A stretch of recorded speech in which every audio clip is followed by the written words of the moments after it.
Alright, I think we got that all set up. Oh, hey, a lot of you people are here. Hey, Nardi, good to see you in the chat. One second, chat. Gotta turn this down on my end.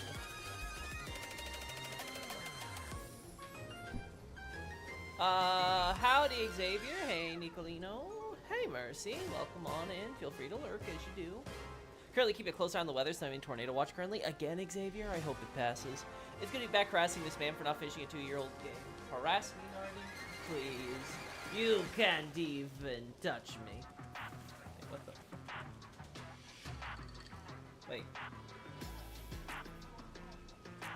Why are you dead? Has this guy always been here? Why is he dead? We do something we weren't supposed to? Anyway,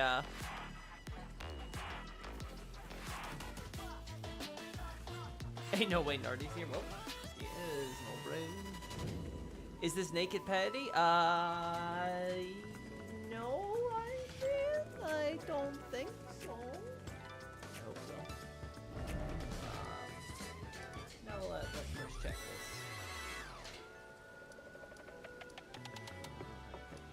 Yeah, you know what? Let's do it from here first. It's a very scary forecast. I'm in a 4 or 5 risk area, though the storms haven't gone there yet. They haven't been too crazy as of now. Okay, that's good at least. But yeah, if you have to, like, don't feel free to like just get out of the stream and just keep all your attention on what's going on there. Your safety is most important. I forgot how to do this, chat. Yeah, I don't know how to jump anymore, apparently. Hey, look, you check the Hide Night at the TS2 Cinematic Forest we wander in at Dark Souls? Oh, the trailer that you linked? No, I have not checked that out yet, but I'm pretty sure I've seen that trailer before, no, Bray. Did more exploring Volcano Manor? Oh, that's cool. Oh. Whew. Don't know how I did that, but it's good. Music's too loud. Oh, is that the case? I'll turn it down slightly then, if that's the problem.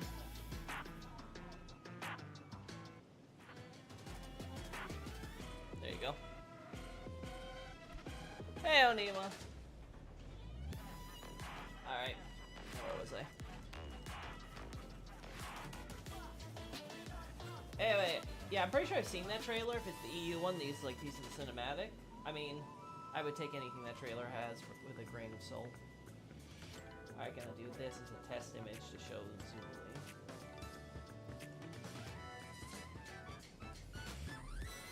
Yeah, something like this. No, actually, maybe this would be better.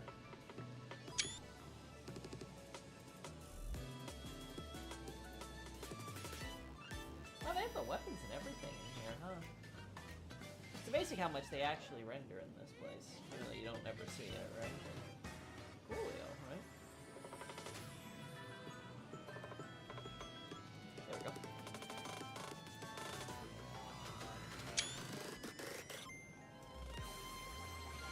There we go. Yeah, Erdtree Seal is found in that, the little Volcano Manor prison town place.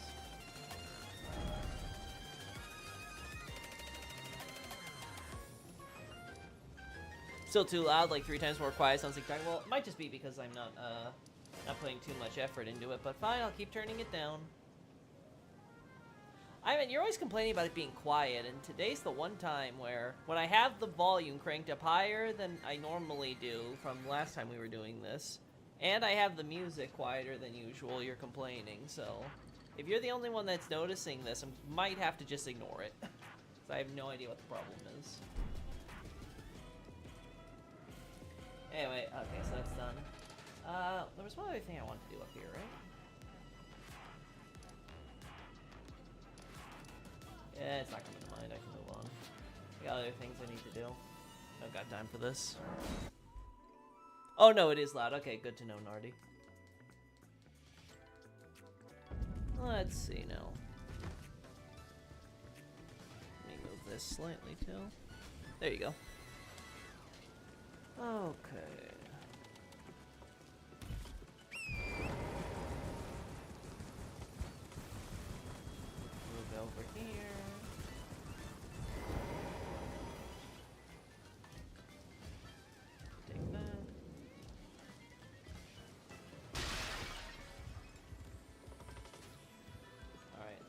this.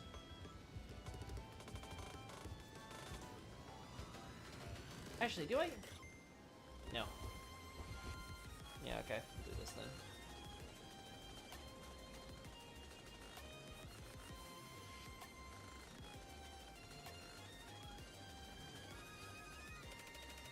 Yeah.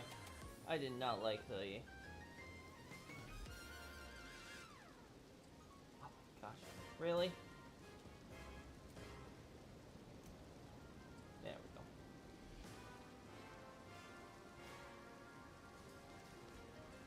There we go, okay. There we go. Yeah, okay, no more.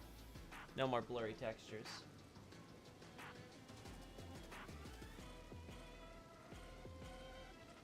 Yeah, there we go. I much prefer a shot like this.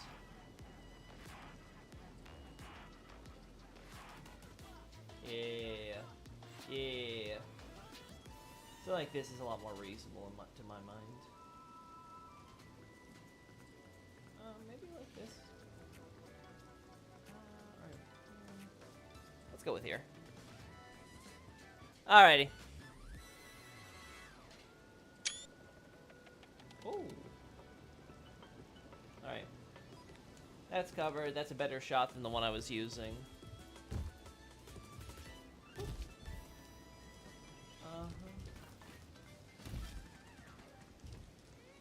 There we go. There we are. So, chat, I don't know how the schedule's gonna plan out for this week. I had to skip yesterday because a lot of work had piled up suddenly, so I had to kind of get through all that.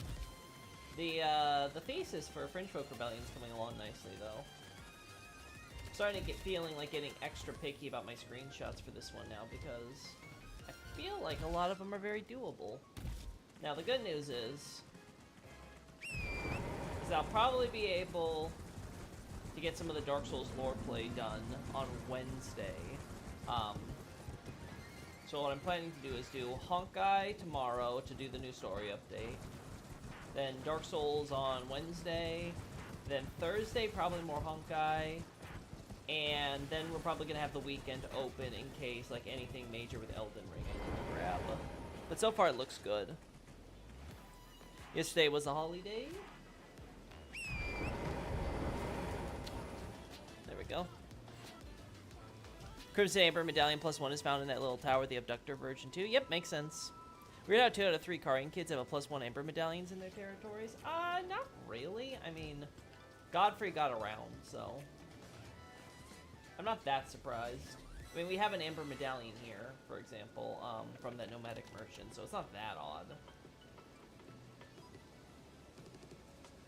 Yeah, I think it might be good on this one. I think what we have is fine. Let me look at this real quick, Jet. Okay. Let's see. Here, I'll share it with chat. So looking through the stuff here. Now, as is... Yeah, this is good. No problems here. Yeah, okay. Go down here. Yeah, the Godfrey stuff I'm starting to move around. Don't like this. Ooh, wait. Yeah, a little laggy though, sharing it with you guys. This stuff with Godfrey's moving in and everything, I think looks good. Also have America factored in there. Okay, yeah, we're good there. We're good there. Yeah, there's nothing we're missing there.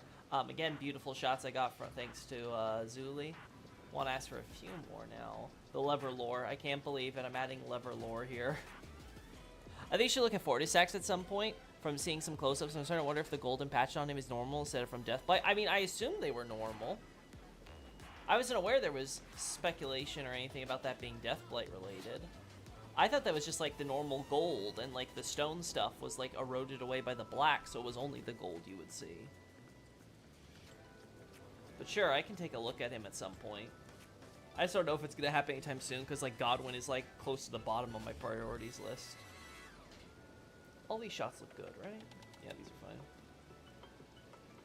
It's a bit weird how few times I'm like, oh, I really want a shot of the inside of this catacomb. Like, it's very rare that the catacomb's interior matters, unfortunately. Although, I do need it for the Murkwater catacombs. We have the slope here, there, that. Maybe a shot there. Let's go to the Morn Hero stuff, though, first. This is good. Ooh. I have to double check if that coffin's... Okay, I have to double check with the coffin cemetery. I might have to edit my analysis then. I'm not seeing it there like I thought I would. This is good, this is good, this is good, this is good, this is good. Yeah, that's fine. I think this will be fine with the catacombs. It's so weird because all the catacombs are always like hidden in shadow, and you can't get the lighting to cooperate with them. Walls, coffin cemetery. Yeah, okay, that's good. Now for the Morn Hero stuff. This is the stuff we care about. Yeah, we're gonna replace that image here because I just don't like it, chat. It feels like it belongs in the section about like the tower and the armaments and stuff. So maybe I'll move it up further in the article, but like not here. Yep, we're good here.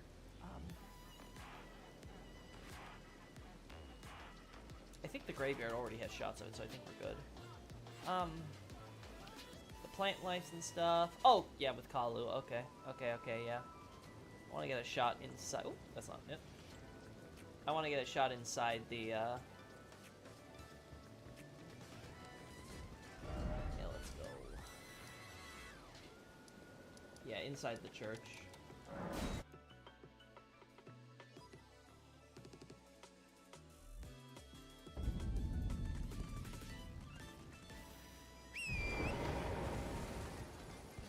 Oh, you think his scales are just straight up golden, Xavier? Ooh, that'd be interesting. Kind of weird how he'd be so different from his sister, though. But then again, I guess you could always argue that it's just like a sheen or something that's taken off. Okay, can you, like, move? Get out of here.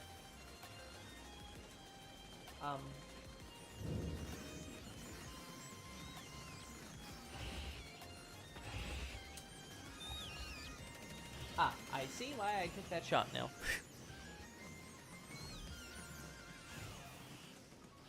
So you saw a picture that makes his eyes look more golden than other dragons too. Ooh. I mean, either way, it's interesting to look at for sure.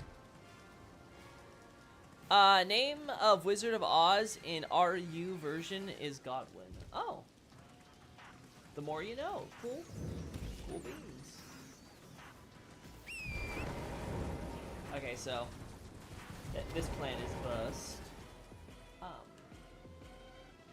Oh yay, we have you still.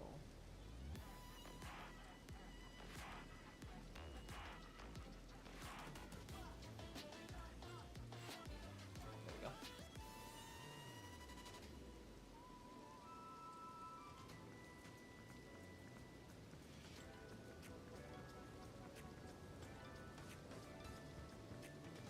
There we go.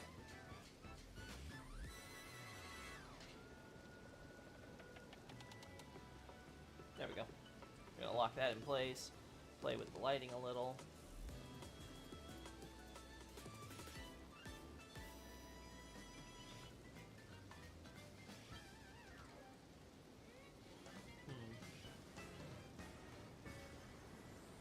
Good. There we go. Beautiful.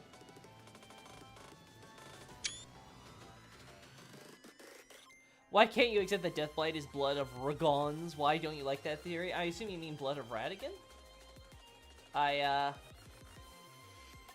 didn't even know that was a theory, man. At least I don't remember ever being told that this was a theory. Yeah, it's hard. I'm thinking about the idea, Xavier, and it might be hard to tell if it's damaged or not, because really, what would they want to do with, like, what would be a simple thing a developer would do? Probably recolor, probably just recolor Fortissax gold, and then do the black stuff on top of it, so that way you can kind of get a mix. So it might just be something as simple as that, but yeah, at the very least, I think it would be cool documenting that. Also, in theory, I noticed while looking at stuff on the wiki, Placky doesn't have an extreme resistance to lightning. Huh. Does he have a resistance to holiness, though? Like, does he have something similar to, like, Godfrey and the Demigods? Like, does he have that, like, 20 or 40%, like, holy resistance or whatever it is? If he has specialized, then that would be supported. Very true. Okay, so we got that. Maybe we don't care about this.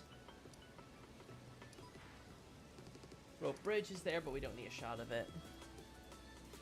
He has 40% resistance to all elements. Wait, so he has 40% resistance to all elements, but he has less resistance than other ancient dragons to lightning? Huh. That is curious. I guess you could argue with all the damage he's had, maybe he's more vulnerable than he normally would be. You know, losing his heads and all. That's the only thing I can really think of. Maybe also his age. Though again, if you're an immortal dragon, does age really matter? Yeah, all ancient dragons have 80% resistance to lightning. Good to know. Yeah, there's nothing here, nothing here. Okay, I think we're solid. I think there's also though there's a scarab up here I think we can get a shot of. There we go.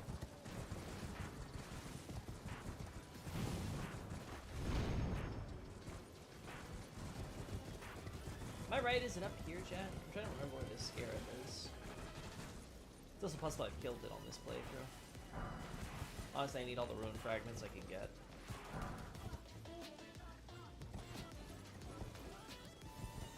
Vortex also has 80% holy resistance, fun fact. Oh my, he gets the 80%? Not the Dragon King? Well, I guess he's no longer...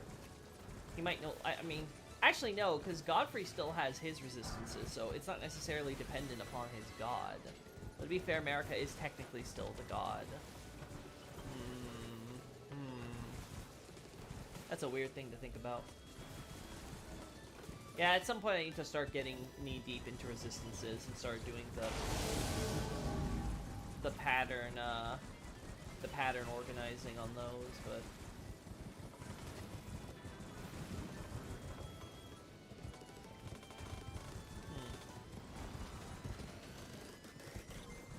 Well, if it's not here, I'll have to look elsewhere.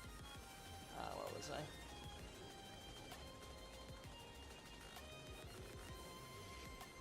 You're good, you're good. Yeah, I want to look back at that coffin cemetery, I said. You can also get a shot of the, that stretch of highway there. Yeah.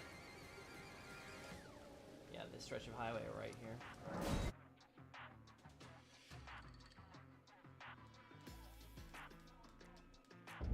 Oh, dragon items don't even count him, huh?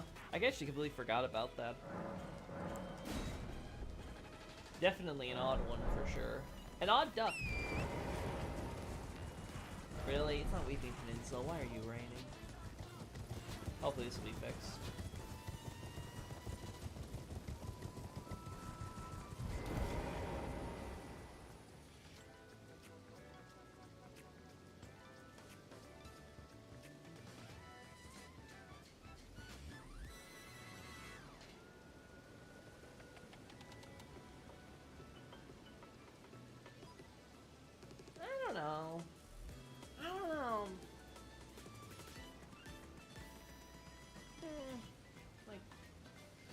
I even take the shot? What would be a good angle for this?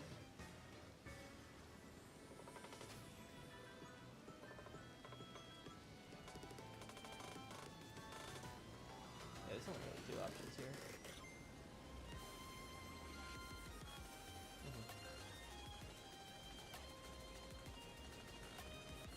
We got that, we got that. All that would be covered. Could be here.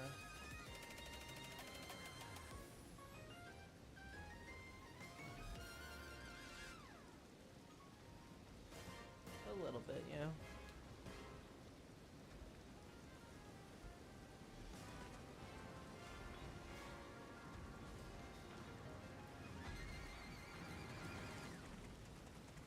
Yeah, granted, the dragon stuff, if I recall correctly, does have something to do with time, with their scales and stuff, and with Placky being the Dragon King with dominion over time, apparently, to some extent.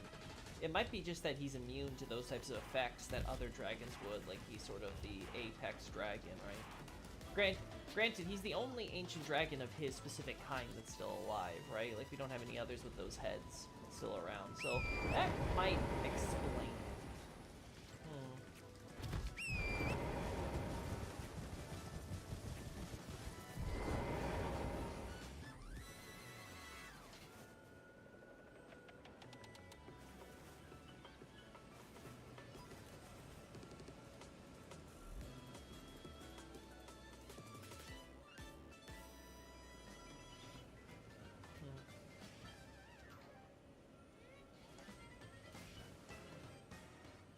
Yeah, that's fair.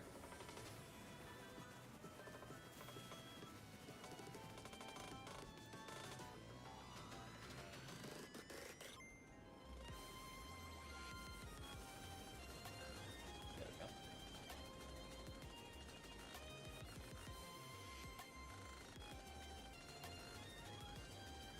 There we go. Alright. Alright, let's try to hide. Let's try to hide that monument much as possible.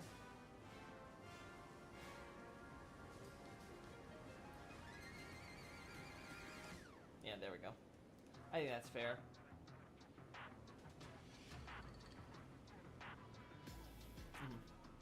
Something like this. Okay. Let's turn up higher LEDs because that's probably gonna be useful. Yeah, yeah, that's a huge glow up. There we go.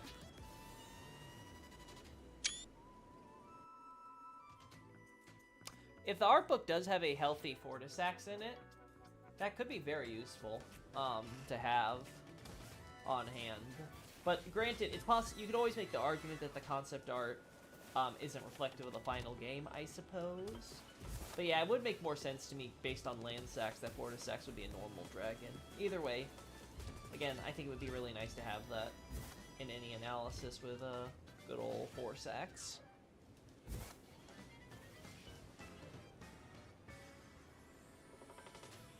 Yeah, we're good here.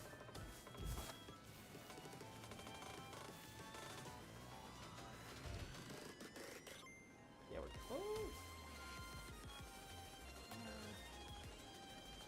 Oh, these are normal flowers, never mind. Alright. Bridge of Sacrifice and Taylor's Catacombs. We got that covered. And there's no other types of grave things around here, right? Let's be absolutely certain. Nope. Nope. Nope.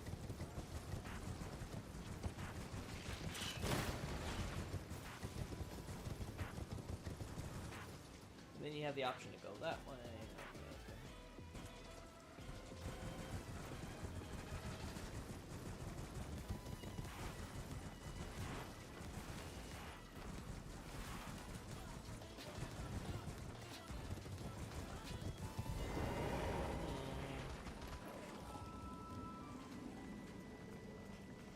Oh, let's work on that.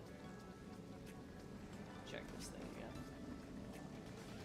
Yeah, we have the stuff with the Third Church of America. I don't know if I'm gonna keep the highway tile stuff or not. Like, I keep going back and forth on whether or not I want to keep that.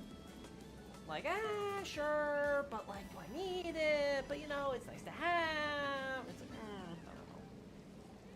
I just don't know, chat.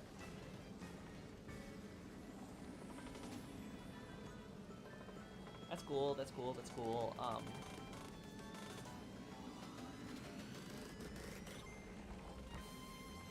The Executioner stuff, maybe I'm gonna move that one down, possibly. Got that. Doing so inside. We got then the throne tower. Yeah, I'm pretty sure I've got all. Yeah, I got all the stuff I want from that tower. Yeah, Chapel of Anticipation, we're good.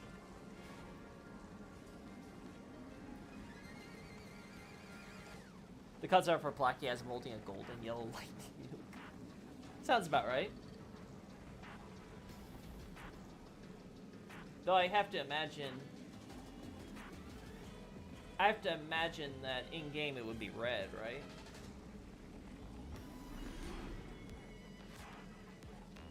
We got the skeletons and stuff covered. Yeah, I think we've got most of the stuff covered, Chad. I'm actually very impressed with myself. There's a lot less I'm seeing here than I was expecting. Yeah, let's get the Agheel Lake stuff then. Let's look at Agheel.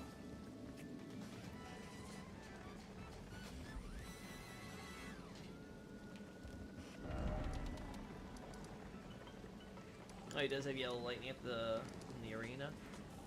I wonder if the red lightning was like a later addition. Like they initially conceptualized him as having like golden lightning and stuff, but then they were like, nah, let's not do that.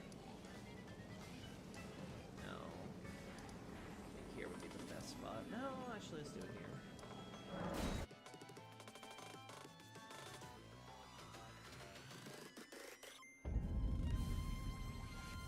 Lighting the skybox is gold? Oh.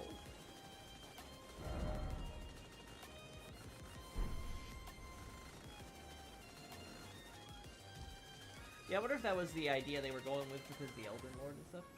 Wait. Wait. Wait. Wait. Wait, are you telling me that tower? That the only part of the ruins that they actually should have give the smoldering effect to? That is so funny. Like, why? Like, why couldn't you do this for everything? It's such a random detail. There we are.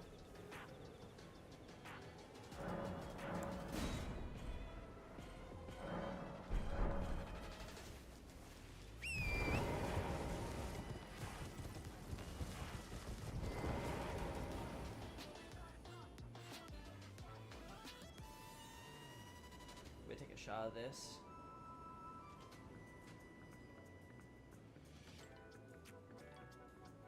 Unironically, I kind of want to take shots of this at nighttime now and make this more obvious, I think, right? Yeah, let's actually change it to nighttime. Let's change the skybox.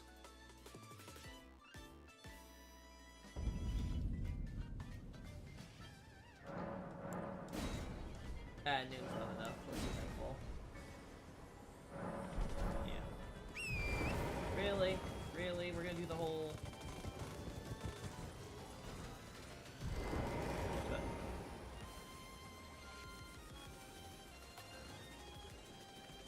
Come on. Yeah, there's no embers or anything elsewhere in these ruins. Dragonburt Ruins. The tower lit on fire, and then everybody just let it all crumble. Hey, Pastor, the gold lightning is implied to be a Godwin thing. Godwin certainly made use of it. I don't know if that would... I have to go back and read it, because I don't remember exactly what it said for the Godwin lightning war.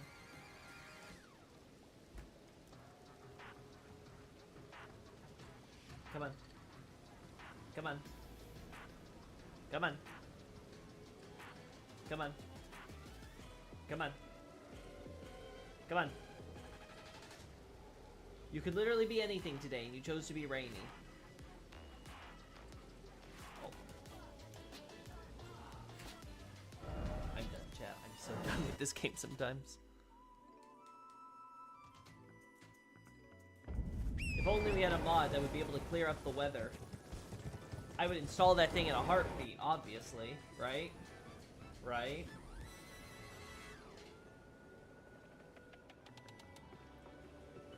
Strangely, it somehow looks... There we go.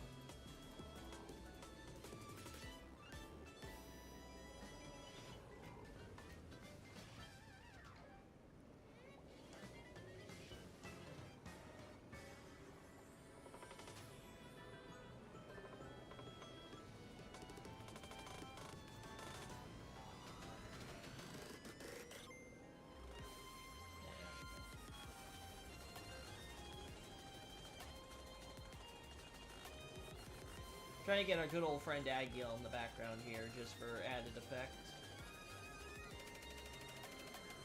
Unfortunately, the trees are blocking his damn head.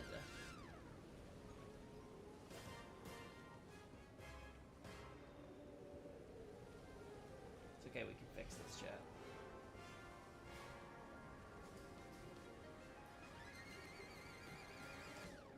Go. Yeah,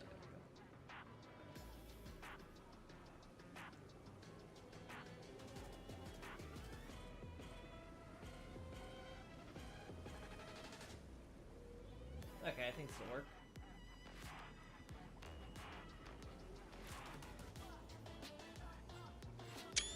Do any dragons use yellow lightning? I actually don't think so.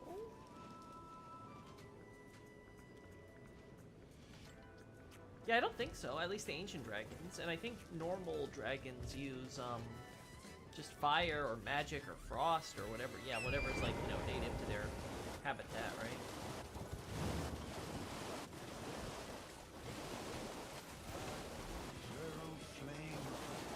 Yeah, I know.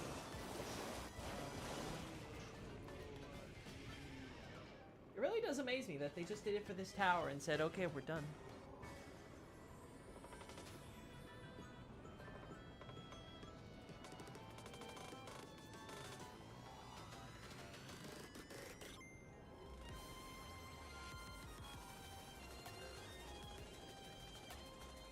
Yeah, the Deathblight Lightning has, like, it's Godwin's Golden Lightning, but has the black of Deathblight to it.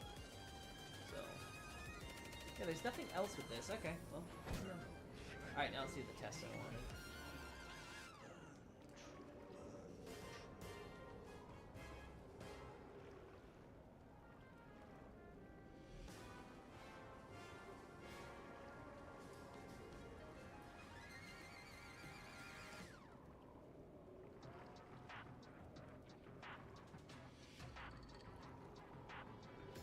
No, here. There we go.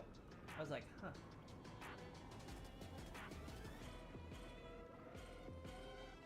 Oh, yeah.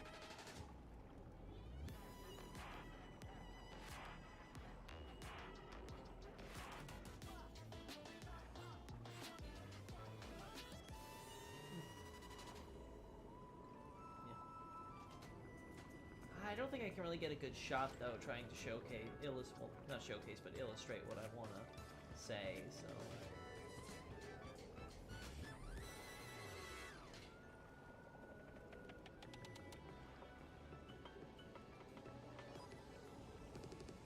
Okay, there. I keep on messing up where, what's the, image I use?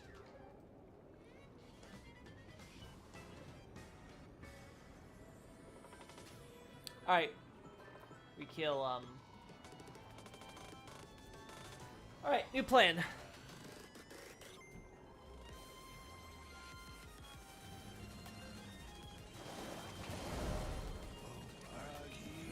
Go to daytime. There we go. Go to daytime, we kill all the land squirts, and we take a shot of the slope, so I have a reverse shot there.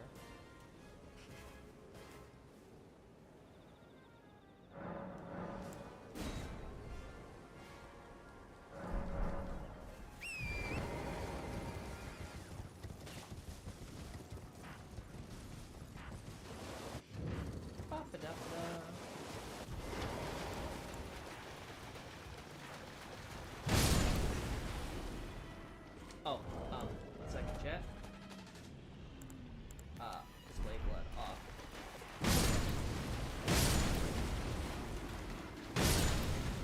Oh, right, they don't disappear. Chat, do you know how to make these models, like, go away? Like, do you know, like, the secret technique?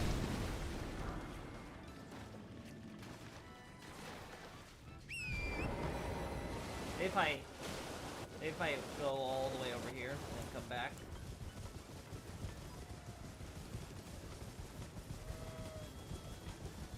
What are the shots for time? Because I missed you saying it because I haven't said it. I have no particular plans. Just a few things that I need from my Fringe Folk Rebellion thing. Like I said, I'm getting pickier with them. And then anything extra that I have to come across. Like the Dragonburnt Ruins actually having a little burning at the top.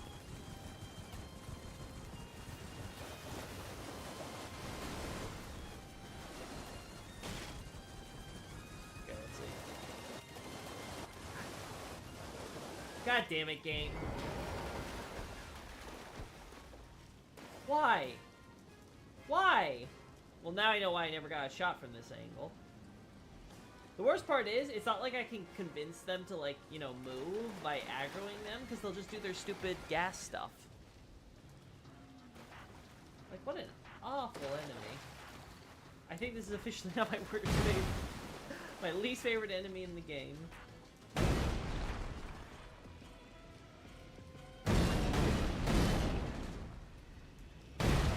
What's your method, Pastor?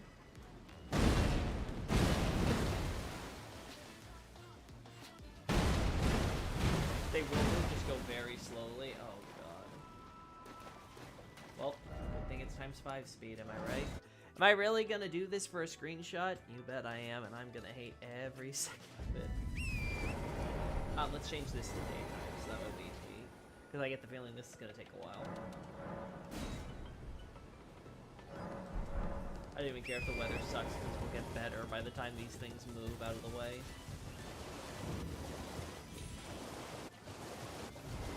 Alright, let's do this. Water looks so nice, you know?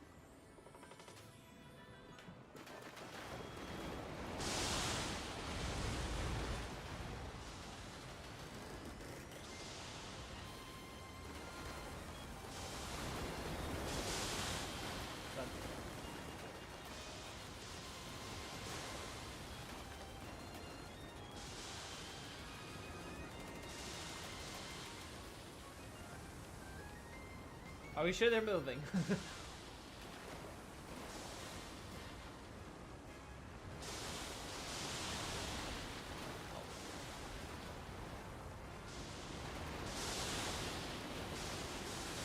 Come on.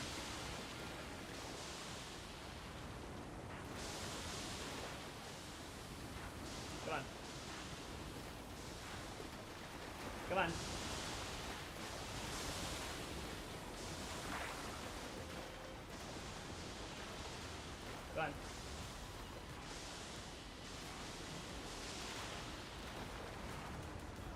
Come on.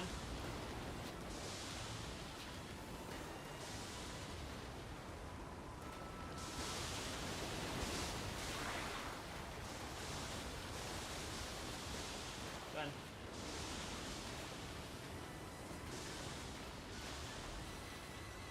I swear, it's like watching paint dry.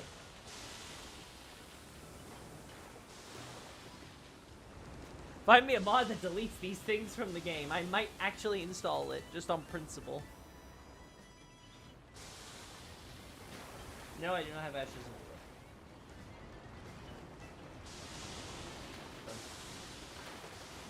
Well, you're fine.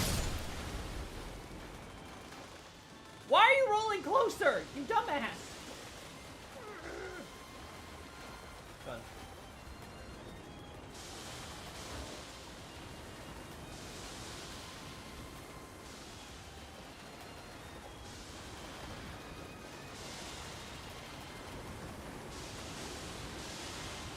Yeah, they just don't pursue you. They just kind of stick around. Read my comments. I'm not seeing your... Oh, you mean in the on the video, Pastor? Because if so, I do not have comments open. 1 second. Copy video. In live chat. I'm not seeing anything from you, Pastor. All your messages, they may be getting deleted. If you're sending me links or something, you gotta be careful. Yeah, they're being deleted by Automod, most likely, so...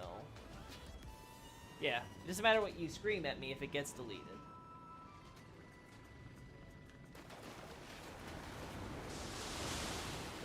You're not sending links? Yeah, I don't know what the auto mod is catching then. It could be catching some curse word in what you're typing. It can be dumb like that.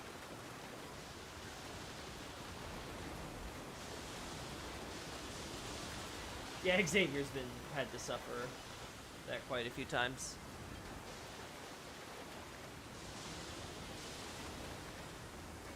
Well, you know, there's stuff I can do in the meantime, so it's not like it's the biggest deal. We'll figure it out eventually. This wasn't the primary reason I was coming here anyway, so... Let's do always down. Alright, so... Got that, we don't need to worry about the fringe folk stuff. Yeah, we're good there. Just type in lead speed. Yeah, we don't need that, we don't need that. I was wondering if the skeletons actually have shields that match what they can drop, but they don't, unfortunately. That would have been cool. Main gate we don't care about. Castle we don't care about. Rampart we don't care about. Yeah, we got that stuff there. Secluded cell we don't care about.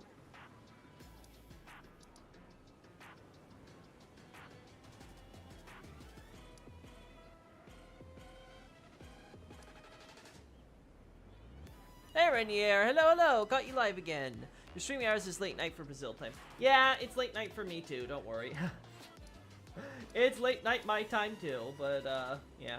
Lately I've just been forced to do late night streams. I've just been kind of on a roll during my days, to be honest, chat. Like, I've been highly productive and like super busy, so I'm like, okay, I just gotta get all this stuff out and done now. I can't afford to like take a few hours off to stream.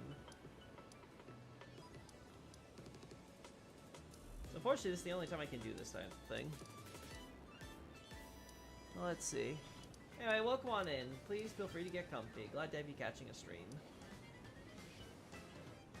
Oh yeah, they explode a poison. Oh, okay. Let's do this then. Ooh.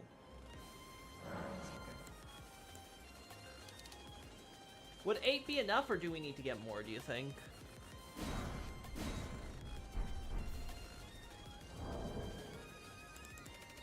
Let's swap these out.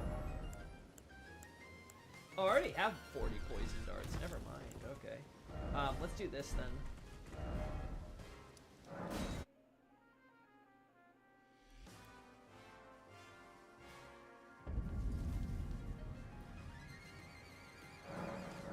I remember them dying to poison, but I couldn't remember if that removed them, so that's good to know. We'll try that then. Oh, poison pots specifically. Okay.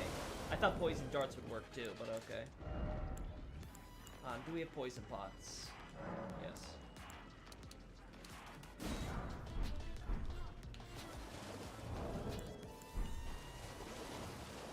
What happened? Poison darts might work too. Okay, good. Okay, I don't know why the game speed turned off. Okay, there we go. Alright. Yeah, I remember poison darts work. Let me try it. Yeah, 4 of those.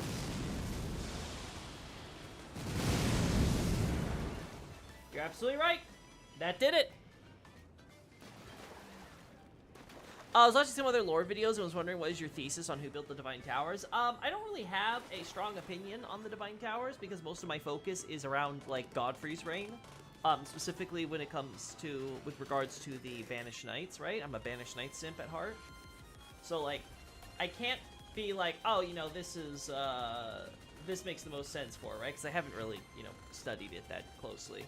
But my general impression is that the Divine Towers were built by some ancient civilization, which probably came sometime after Farum Azula, before the Farum colonies. I would also assume before the Nox took over the Eternal Cities underground. Like, well, they built the Eternal Cities underground, right? So before they took the Nox took over the underground. So either the ancient civilization / ancient dynasties, would be candidates, or some civilization which predated them. Possibly more primitive, but they had like super megalithic superstructures they built, right? So they'd be like tribesmen. They wouldn't leave much evidence of their existence, but they would have their towers at least. That could be the idea. I found one of the notes where yeah, I remember them. I remember the note about the poison and stuff, but I didn't realize it made them explode. That is so useful. So again, thank you so much, Pastor. Now we just have to wait for this. We just have to wait for this rain to pass, and then we'll be good. And I'm willing to wait now. Yeah, there's the painting there that shows the Divine Tower and the bridge present on Storm Hill, well before Stormvale Castle, right? So, like, again, those are definitely separate.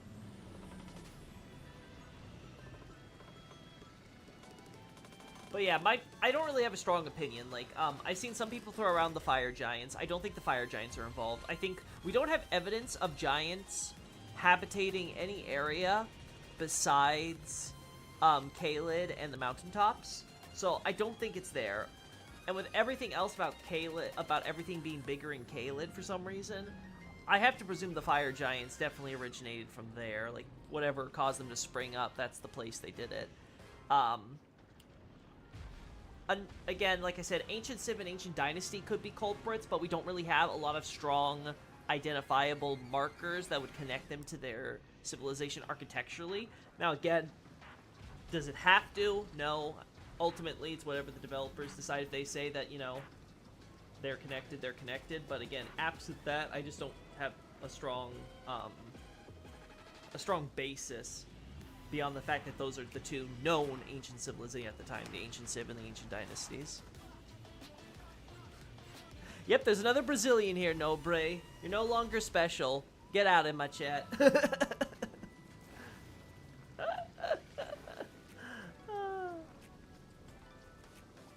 God, this weather really doesn't want to cooperate, chat.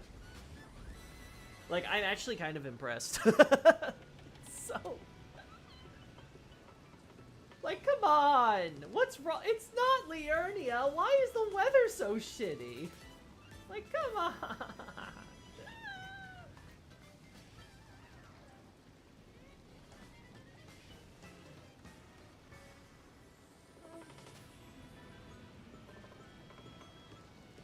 I think I like this one best, actually, yeah. If you do that, yeah. I think I like that angle more. Yeah.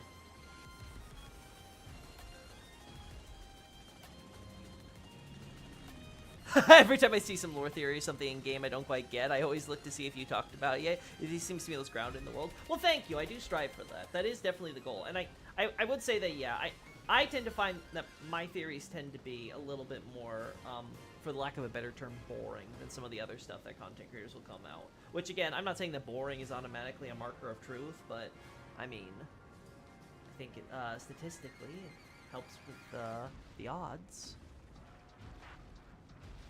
Okay. We're finally free. We're finally free from that hell.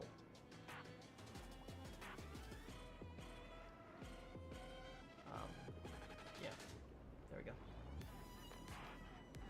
We're gonna try higher LOD to see if that affects the background at all.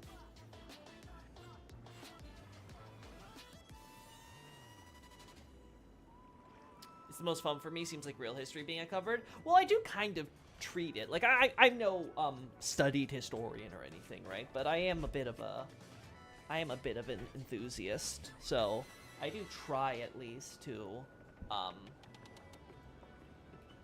try to handle things logically with a similar standard, at least as best as we can. Because again, ultimately what we're doing is literature, right? So that is fiction literature specifically. So like that's something you always have to keep in mind. But I do try to incorporate as much of the historical methodology for analysis as I can. I appreciate the boring theories. They beat the theories trying to ignore the story of one-to-one transplant Gnosticism any day. Yeah, again, like I've always had a problem with with any theorist or content creator whenever they jump to themes, right? I always say that I think that whenever you hear the content creator spending 80% of their lore theory video or whatever talk about the themes of the game or the themes of the character or whatever, that's typically code for I don't actually know what the story is, so I'm just going to talk about these vague patterns that I do notice that any of us could identify, and then just kind of substitute that for actual, you know, hard-hitting analysis. And I'm not okay with, right? It's the same when I complain about the localizers getting lazy on a translation. It's like, okay, you could have told, like, I understand, like, we all make mistakes, but, like, that should have been, like, really easy, and when it's systematic, like, it's a big problem. Same thing here. I'm like, listen, you could definitely have done better than that. Like, it's not take that hard to think these things through. I think I figured out why my comments didn't come through. I didn't call them pots. I used the 4-letter word that begins and ends with B. The TSA doesn't look. Oh. That would explain it, Pastor. The boring theories are the most concise ones. That's true. That's true. The boring theories tend to be more concise for sure, right? I think that's a fair way to describe it, right? Too many people ignore that a story can take inspiration but do its own thing entirely. Yeah, that is very much true. And again, this goes back to my point about external sourcing. External sources are nice, especially when you're trying to understand why a character is named something or whatever, right? But outside of that, or using very strict criteria, like, you know, you're talking about, like, developer interviews or some extra canonical material, right? Like, outside of, like, those cases, it gets very dicey, and it's super easy to fall into the trap where you are now substituting the lore presented in the game with something that you have read somewhere else, but you are now, what's the word? Overlaying on top of the game, right? It's sort of like, it's sort of like the God of the Gaps type of, fallacy. Not the best way if you want to make your proof.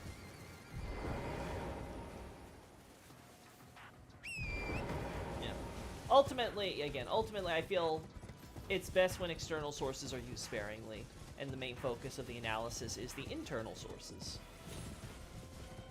And hey, I think I've had some success with my methods, so I don't know. Like I've said before, I've always felt my work, my methodology at least, is common sense. But life has shown me that common sense is neither common nor sensible.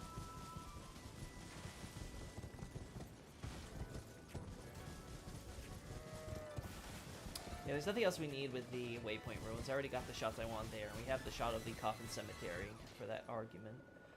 We have that, which we got, which was cool. I'm not getting any shots of their... you know, I technically had it in... Hello, sir.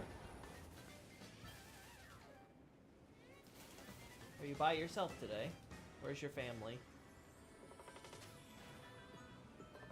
The lonely... the lonely golden sunflower. Huh.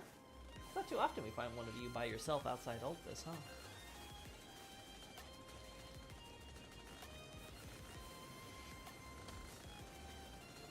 Oh, really, Nobre? I've helped you outside of just the game working. Well, I'm glad I've helped you with critical thinking, right?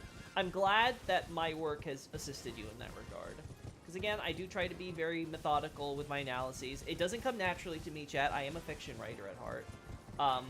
But I am glad that doing this stuff for From Software content has benefited you guys in some way.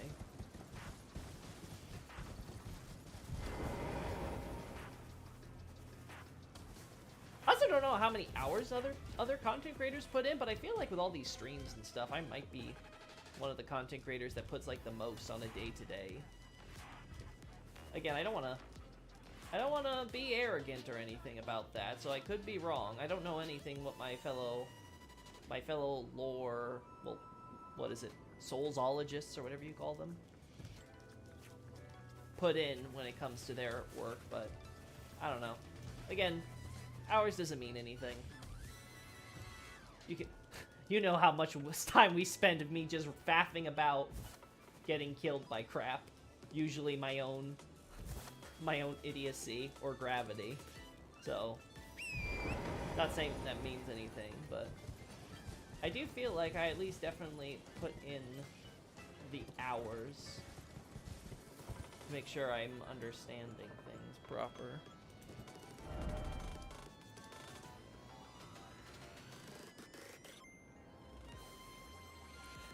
I knew Bloodborne story, but it was only after reading your Healing Church article that the story came to life, so much so that I replayed the game after reading. Oh, really? The came to life, you say? That's quite the turn of phrase.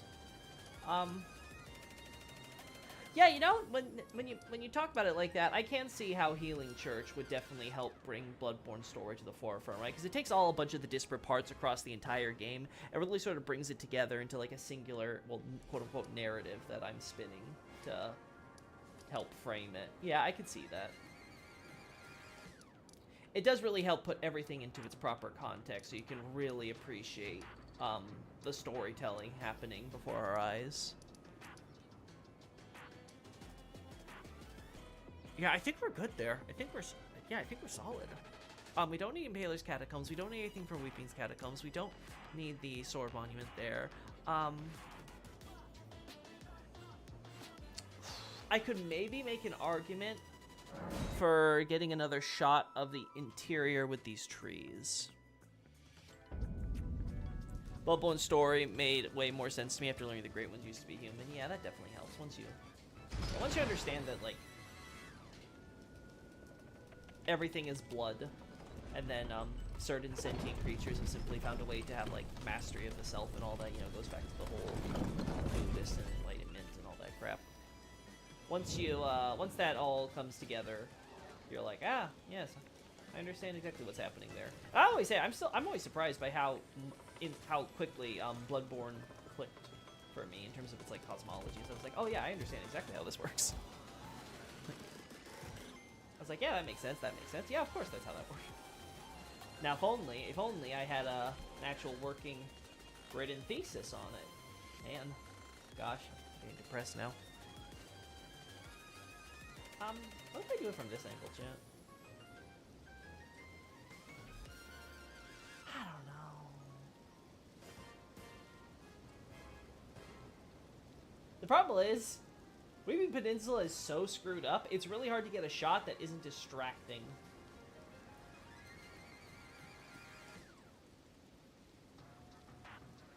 Loki, tell me, if there was a Haida Knight in the Cinematic Forest originally, does that mean imply Haida presence around that cinematic area? Not necessarily, because here's the problem, Nobre.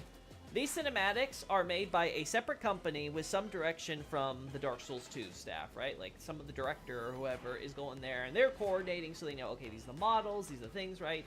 But if you follow the development of DS2, there's a lot of crap that didn't make it into the final game, and it was all over the place, and the entire development was all over the place, so it's like, it's really hard to pinpoint something like, oh, they had this place as like a given area where you were gonna fight actual enemies, and that was actually planned to be like a thing at some point. It could have been they just slapped it together and threw that in there because that's what models they had, and they needed some cool shots for the trailers. So like, oh, take that, for example, the Haida Knight model, and just like throw them in this forest area or whatever. Like, you guys are still working on the cinematic and stuff, but you're not done with all the shots. Okay, can you like work on like prioritize like this fighting thing so we can be reminded that this is an action RPG or whatever? Like, it could be something as simple as that. So like, again, I wouldn't put too much stock into some of those trailers and stuff, especially when not a lot of it reflects the final game, because it very much might be that it was never intended to reflect the final game.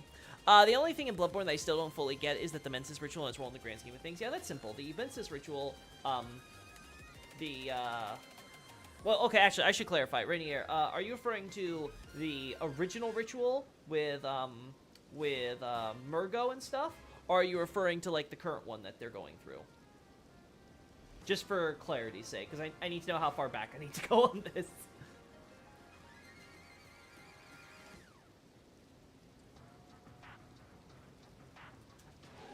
Oh, the current one with Mikolash and stuff? Okay, so after the whole creating the nightmare thing, and they kind of, well, I'm not sure if they ever truly realized they got duped, but, you know, essentially, after they made the genie's, you know, the genie's wish, and they, the monkey's paw doth curl,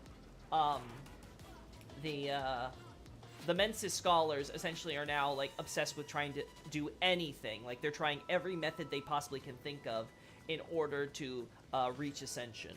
And because obviously they still have no idea how actually properly do Transcendence, all their various methods, and they're very, like, hodgepodge. Like, you got the thing with, like, trying to force beastification on people that are already dead. That's what we see with the giant zombie beast guys around the area stuff. You got the whole thing where they're importing pigs and putting them into the nightmare, so Mikolash and his buddies can, like, experiment on them, putting eyes on their brains and stuff, right? They're taking crow heads and putting on dog bodies, and the dog heads on the crow bodies, right? So they're doing all this crazy stuff, right? And all of it, of course, culminates in the Mensis ritual, where they're trying to contact another Great One.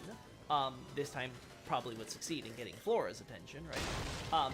And essentially try to appeal to another Great One to help them reach that transcendence and stuff, right? This goes back to the idea that they think that, like Rom, they need to essentially have a Great One, you know, free them of their beastly idiocy, this foolishness of beasts, and only then will their blood sacrifices finally, well, sorry, not the blood sacrifices, their blood ministration rituals, right, where they, you know, inject themselves with the special blood in order to kind of force evolution. Only then will it come out right? This is the opposite of the choir. The choir think they need to get the blood evolution right, and then they can appeal to the gods, right? Like, the gods need you to be worthy of them first, whereas the Mensis choir think that, okay, you just need to really contact the gods, and then they'll take you and then they'll show you how to get the blood stuff going properly. The idea with the choir and the School of Mensis are best thought of as, like, inverse reflections of each other. They both have the same idea, but they go about it the opposite way, and they hate each other for it, because they're like, no, my method's the right one, no, my method's the right one, right? There's other stuff involved there, obviously, which I talk about in my choir analysis, but, like, that's a huge part of it. Cool, got it, yeah. The best way to think about it is that they're just desperate, and they're trying to grasp at any straws. And they happen to get another successful Blood Moon ritual going, right? Because the first one involved, like, major human sacrifice, so the second one's also going to involve major human sacrifice in order to contact the Great One, quote-unquote, contact the Great Ones again, and specifically the Moon. And it just so happens that we're there the day it happens! Yay! Also, it was being prevented in large part thanks to ROM, so our actions play a direct role in why it happens then and there, right? You know, once ROM's dead, no longer blocking the connection between Earth, or at least the Earth from the Armless perspective, to the outside, to the cosmos and all that, and then everything basically falls into place, and everything goes crazy. Yeah, it makes sense, but there are some connections that tie in Quella and with Haida in the retail, and based on them, couldn't Haida be the one who built the Cinematic Ruins? I placed them at Dark Souls. Sure, you can make that argument, no, Bray. You can totally make that argument that, maybe, the Haida civilization is somehow involved with the tree thing, if the tree is Quella, which, again, based on my analysis, I think makes the most sense. But, again, that's all I can really say is, like, sure, it could be. I don't see anything to discount it if you want to pursue that avenue of thought.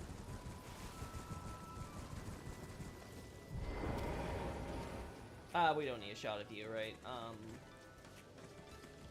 don't think I actually have a shot of you, so...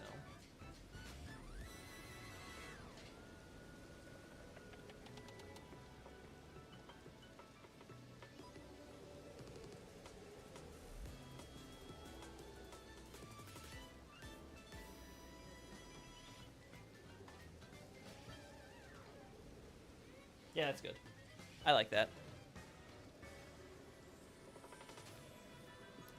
There was a Mensis ritual before Mikolash? Yeah, it's the one that Mikolash performed with the rest of the Mensis folk that caused the first Red Moon during the Old Yharnam incident, right? So, the Old Yharnam incident, again, I go over this briefly in the Healing Church thesis I have on my website, but the entire idea with the Old Yharnam incident is essentially the Healing Church, namely the choir, were doing a bunch of...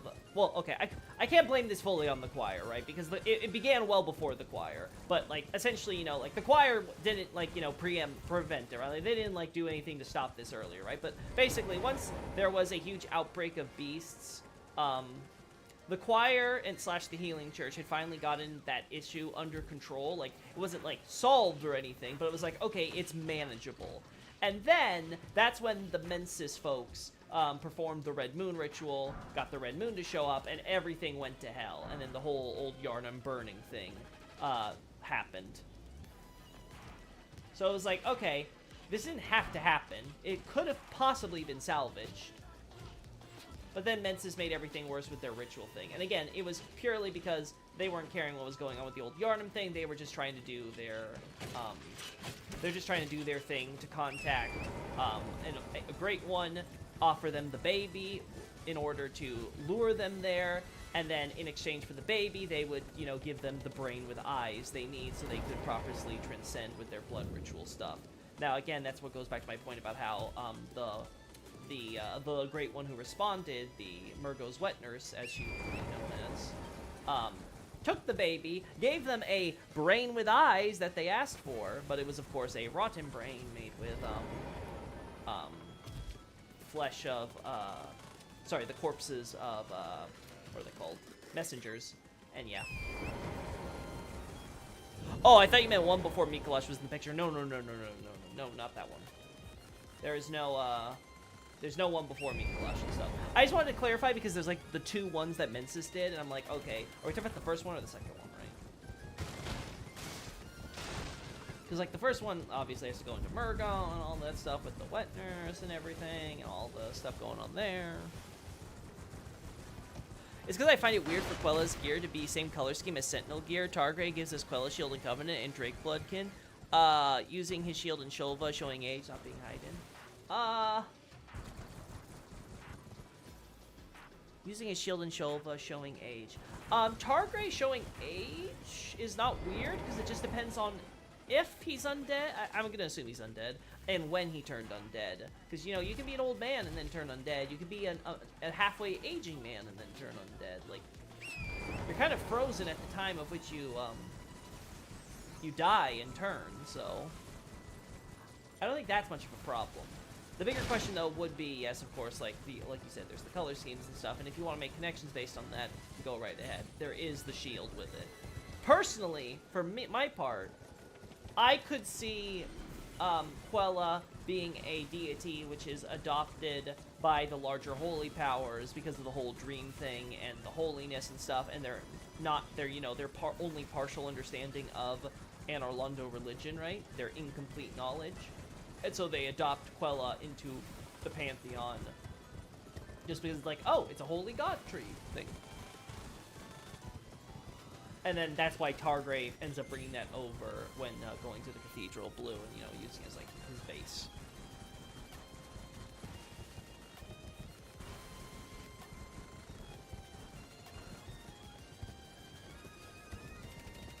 No, the Drakeblood Knights using Quella's shield and Shulva shows that Quella was worshipped back then. Okay, but the whole Quella being worshipped is being worshipped as a deity by the knights, and then later when, let's say, the temple rises, which if you remember is Drakeblood Knights who established the temple and stuff, then after that, Quella would be presumably incorporated into this larger pantheon of gods, is what I'm saying. Because you have to keep in mind, it's the Drakeblood Knights who steal the religious artifacts of Shulva, and then proceeds to use them to establish the Archdrake sect. So, God, man, guys, you're making my goldfish memory really exercise in order to remember all these terms. God, I need to go back to Dark Souls chat. That needs to happen. I'm becoming more familiar with, this is what I think. Yeah, okay, good. This is exactly what I wanted. So then we'll come back here as soon as I get this working. Yeah. But yeah, like I need to finish up Fringe Folk Rebellion and then hopefully take a break from Elden Ring so I can work on Dark Souls before the DLC comes out. And then I pray to all that is holy that there's nothing so significant, so interesting, that demands that I write an analysis for it So I can just return to Dark Souls and nothing ever happened, please, chat, I'm begging you. Please pray with me that there's not gonna be anything super major involving any of the things I care about in this game. Oh, I'm not ready. I'm so not ready. Yeah, we'll do this, and I can, then I can edit in the scrolls.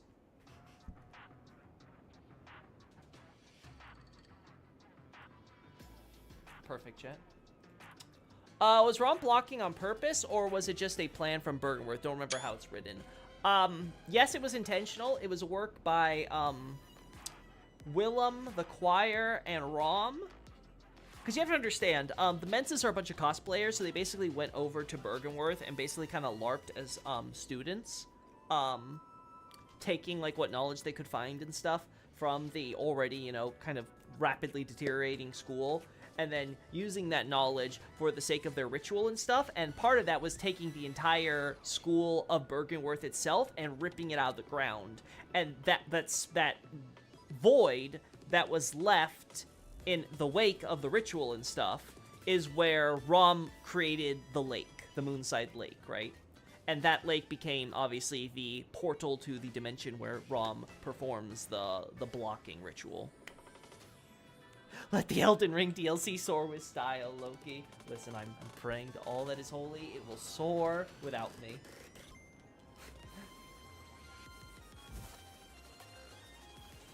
No, Bray. I'm not saying they took the shields. I agree with you. What I'm saying is that, going with what you're saying, the idea would be that the Drake Blood Knights take the religious knowledge from Shulva. They already have the shields, right? And then they take they take their religious knowledge back with them to their homeland. They establish Lindelt and the Archdrake sect and all that stuff, right? And then either they themselves or someone else later down the line or what have you incorporates Quella into the pantheon of the gods that the mainstream religion, like the Archdrake sect, believe in. Because to them, there's no difference between what Quella does as a holy tree slash, you know, dream god thing, and what the gods of Anor Londo do. Because again, they don't have the complete knowledge to understand the difference and the relations and the different origins and stuff, and how to really differentiate, you know, true divine power versus, like, you know, just a magic tree. That's the point I'm trying to make.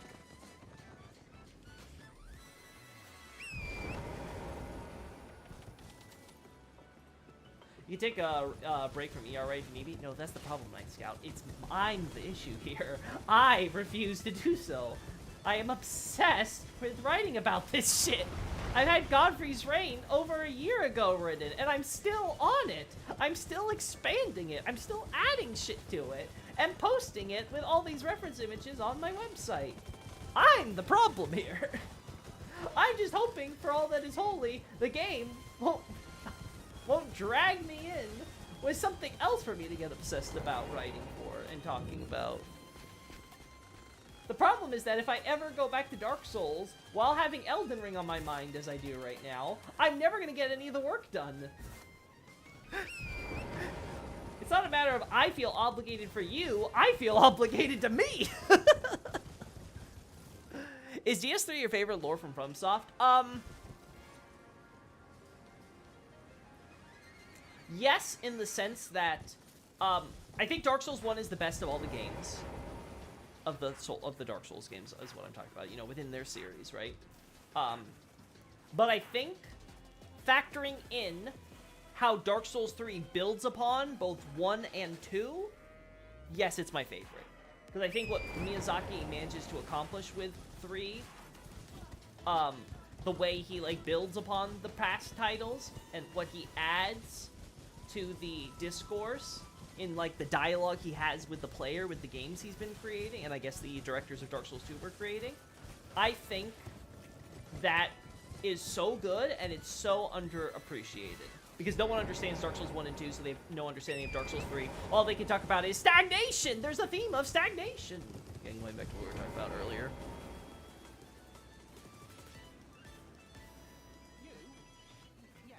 there's nothing else I need here, right? There's just this down here. We go down there. There's the dragon. We don't care about the dragon. We got the shots of all the lake and stuff, so we're fine there. We got the gate front over there. Takes us over to the storm gate. Yep, okay. We don't care about any of these ruins and crap here. We don't care about the sword monument because that's not until the shattering. We already got shots up there. Where I say I thought those were blood roses, I was like, God, I hate these berries. Why are they red? Why can't they be any other color? Make them, like, green or something. Oh, actually, no, that'd be kind of weird. Green on green glow. I don't know. Make them some other colors. That way I don't keep on mistaking them for blood roses.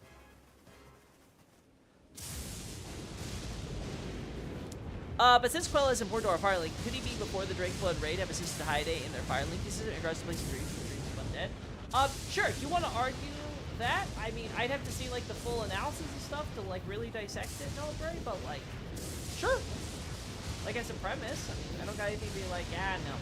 If you want to argue Quella comes even earlier, sure, but I don't know what the basis for that would be. Yeah, what's, like, the, like, is it just, like, the shield that's in the room with Targray and stuff? Like, where are we going with this idea? Where is it coming from? Where is it going?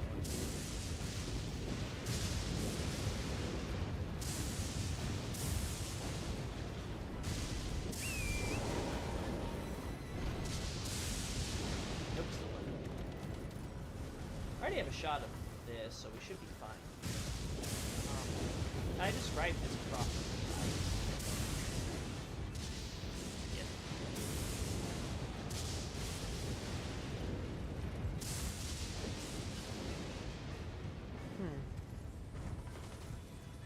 Yeah, I think it's fine. It's fine. Alright, let's get this shot that I wanted. I've been putting it off.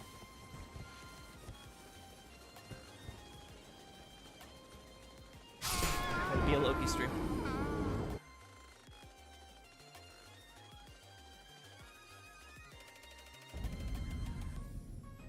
Alright, let's just do this manually. Alright, I gotta get that shot now.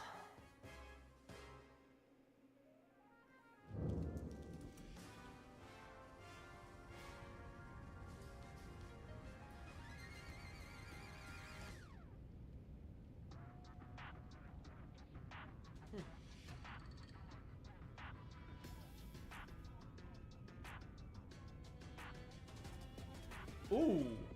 Ooh. Oh, I like this chat. I like this one. I think I know why I never took shots of this before, because I never looked at it from the other angle. So I hated it. I was like, ah, this sucks.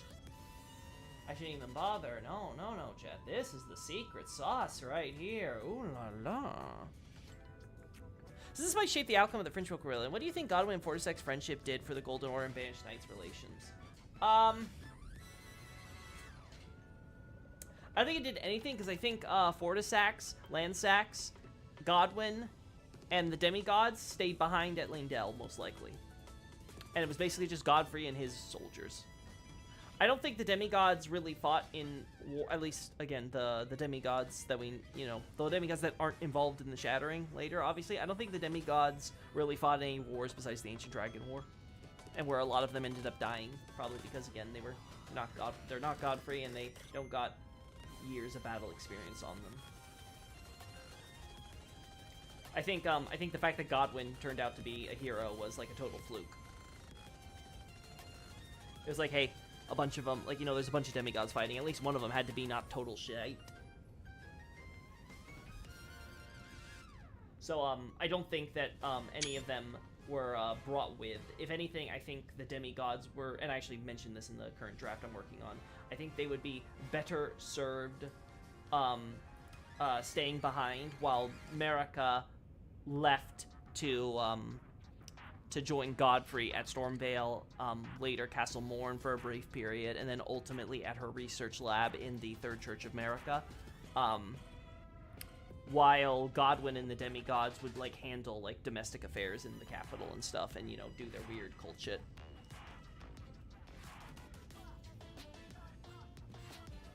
The friendship seems like it might have ended the war, though, and the Fringe folk, if FA colonists, would seemingly coordinate with the Ancient Dragons.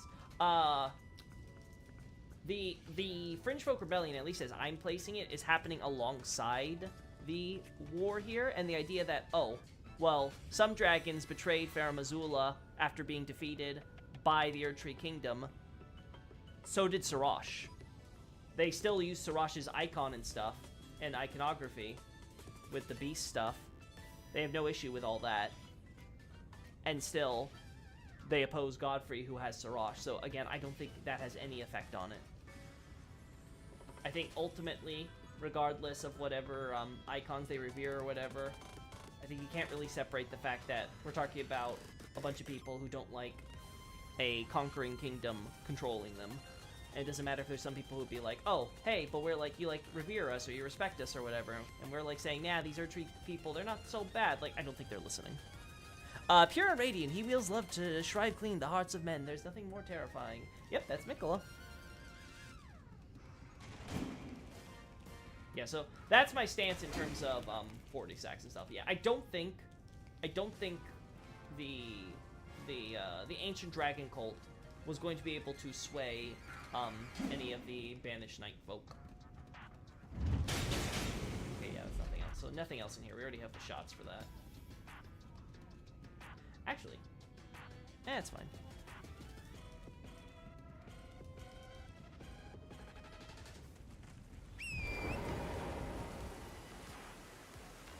Would they actually betray FA? I'm talking about Fortis Saxon Landsec specifically, Night Scout. I assume the other ancient dragons we encounter in Farum Azula are all loyal to FA, and they're just doing their own thing. So yeah, in my account of the analysis I'm coming out with, the basic idea seems to be you have the Liurnian Wars, which probably disrupted supply chains, and then you have the Ancient Dragon War happening after that. How long after that, you could argue, but essentially, you're having growing problems and discontent on an already prolonged construction project, presumably because the storm was even worse back then with the Storm Lord and stuff, you know, hanging around, right? The point is that things are tough, and then you got the Ancient Dragon War happening at the same time, where you know Grand Sax is attacking the capital, word probably trickles down there, and then you got like this sort of this rebellion that kind of like steamrolls out of control and takes over and finishes construction on the castle and stuff, with the Stormlord now on their side now, and then after that they start spreading across the entire area and stuff, and they're even bringing material support. That's why I believe we have Banished Knights and some the Beastmen with the Sunrealm shields at Farum Azula. And then, obviously, the whole Ancient Dragon War thing ends, Farum Azula gets flung into the sky, or blah blah blah, and now they're basically left on their own, and that's when they start setting up defenses for the inevitable counterattack they're predicting is going to happen, because obviously the Erdtree Kingdom's going to come back to take their rogue penal colony, like, of course. As soon as they realize, they're like, okay, well, the dragons are dealt with, we don't have to focus on this anymore. Liurnia Highway, okay, yeah. This tower right here is like, okay. This is when they set the defensive line, and that's where a lot of the focus of my Fringe Folk analysis begins, right? This is where the battle really starts. Then we get the stuff with the Stormlord, then we basically get them clearing out Storm Hill, then the regions around Storm Hill, then they basically take a straight shot down here, and, they conquer all this, take Castle Morn, then the Morn Siege happens, and that creates a little wrinkle and stuff, but Godfrey handles that. Then they go all the way back to Stormvale, and they start on their eastern march, where they're going this way, and they go over to get to Fort Height, but they're also going this way, and they take over Summerwater Village and stuff, and then they go into Caelid, and blah, blah, blah, blah. You know how it goes. I thought Dragon Wars were before the Liurnian Wars. I date them to after the wars. So, in terms of, like, the history, I have it set up as, First Hoarah becomes Godfrey. They establish the Erdtree Kingdom. He establishes the Erdtree Kingdom with Marika. Then you have the Giant War happening right afterward. Then you have the Age of Plenty. That's when it really begins proper. And then during that, we get the Glowmite Queen incident and the Serpent Rebellion, which is dealt with, so the Godskin hunts. Then after that happens, Marika, removes Destined Death, hands it over to Malekith to seal and all that stuff. And then we get to the Omen incident, and then that closes out the Age of Plenty, with the Crucible finally dying, what have you. Then Marika's doing her research into Order, and then she kickstarts the Liurnian Wars, and then the Liurnian Wars happen, then they end with Radagon marrying Rennala and all that stuff. And then we get the Ancient Dragon War that happens around that point. Then we get the Rebellion of Stormvale around that same time. And like I said, the Ancient Dragon War ends, and then the Fringe Rebellion, quote unquote, has to get dealt with. And then afterward, Godfrey then, you know, like I said, this is when we get the Siege of Morn that happens down here. Then finally we have Godfrey's last battles in Caelid, and once those are done, that's when Godfrey and his army lose the gold of grace from their eyes, and then Marika basically says, okay, kicking you out. And that's when she marries Radagon, and yay! New marriage!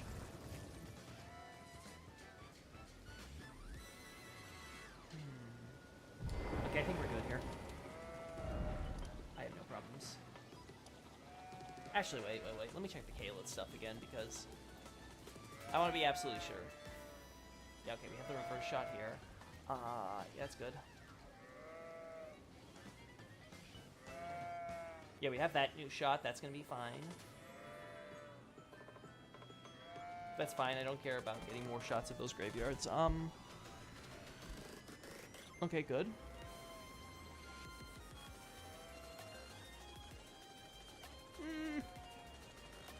Yeah, it's fine. It's fine. Third Church America. We don't care about. The Caelid stuff.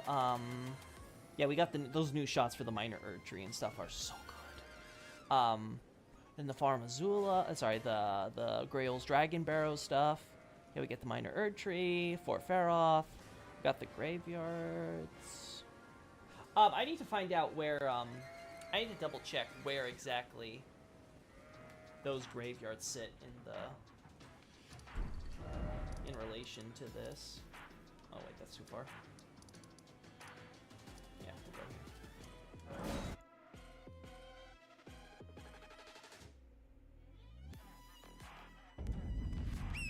No, Night Scout. I'm not sure if actually does the English reflect this. The Ancient Dragon book you find in Farum Azula is supposed to be lost knowledge that was never disseminated, so it never got to the Ancient Dragon cult of the capital proper.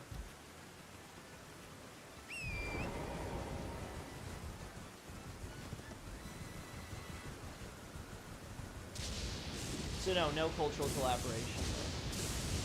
Okay, yeah, it's just on the way, and then the other graveyard. Right? Yeah, okay. Okay, good.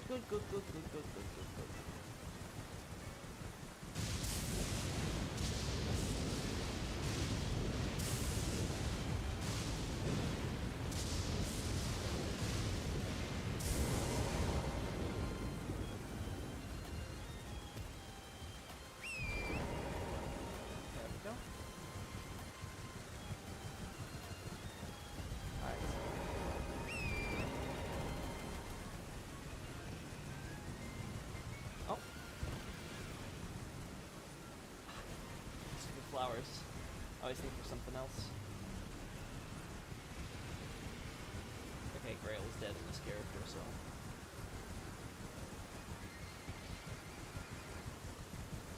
There's nothing in here except that one instance of weapons I could grab, right?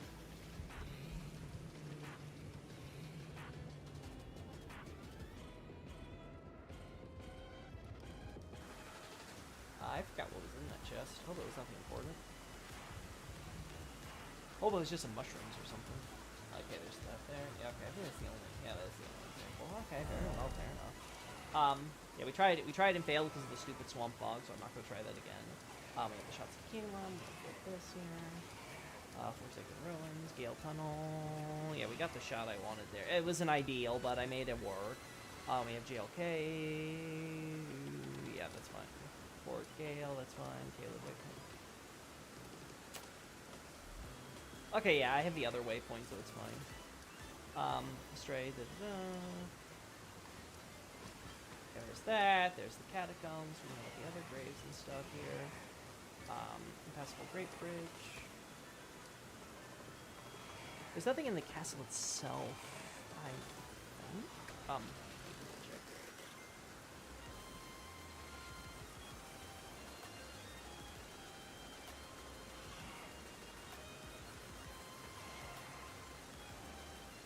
Okay, yeah, I got the shots of the weapons. Okay, we're good.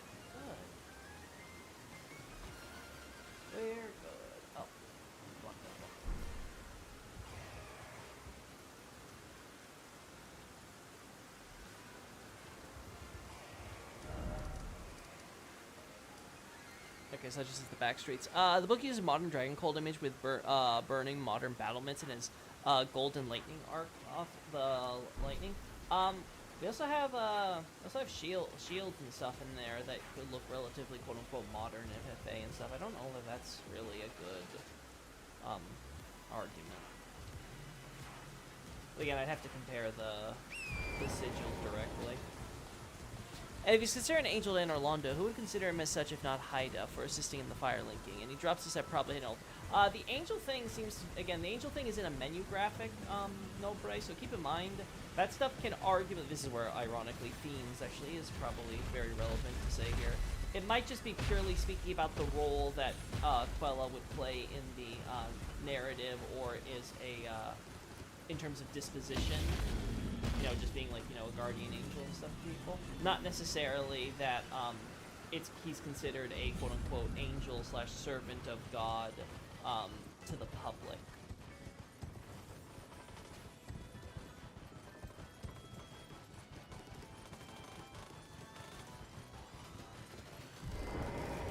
Alright, so nothing there is gonna work. I have my explanation. I'm going with Gale Tunnel, so I'll be able to write that for the analysis.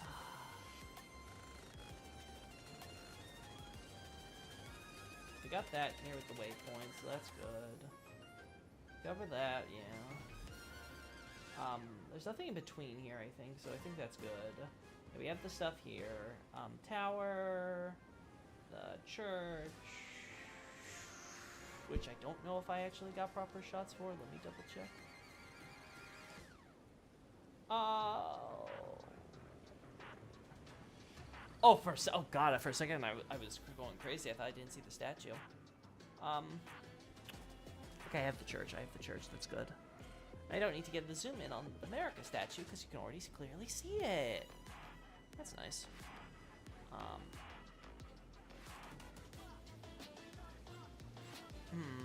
No, I don't think we need an in-shot of the chapel inside Redmane Castle. I don't think we need a shot of that. Yeah, I think that might cover it. Let me check the actual analysis stuff I have. The Kalu Baptismal Church, right? The stuff on the Revenger. Yeah, we don't need any shots of the Woodfolk ruins, so we're good there. Altus Tunnel, yeah, okay, that's the Talisman and stuff. Sun Capital Survivor, Impregnable Shields and things. Pick them off with that. Like I said, you know what, I could... Let me just confirm, chat. Elden Ring Mighty Shot.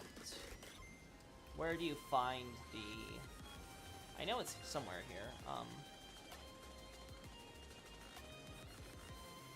Where can we find this?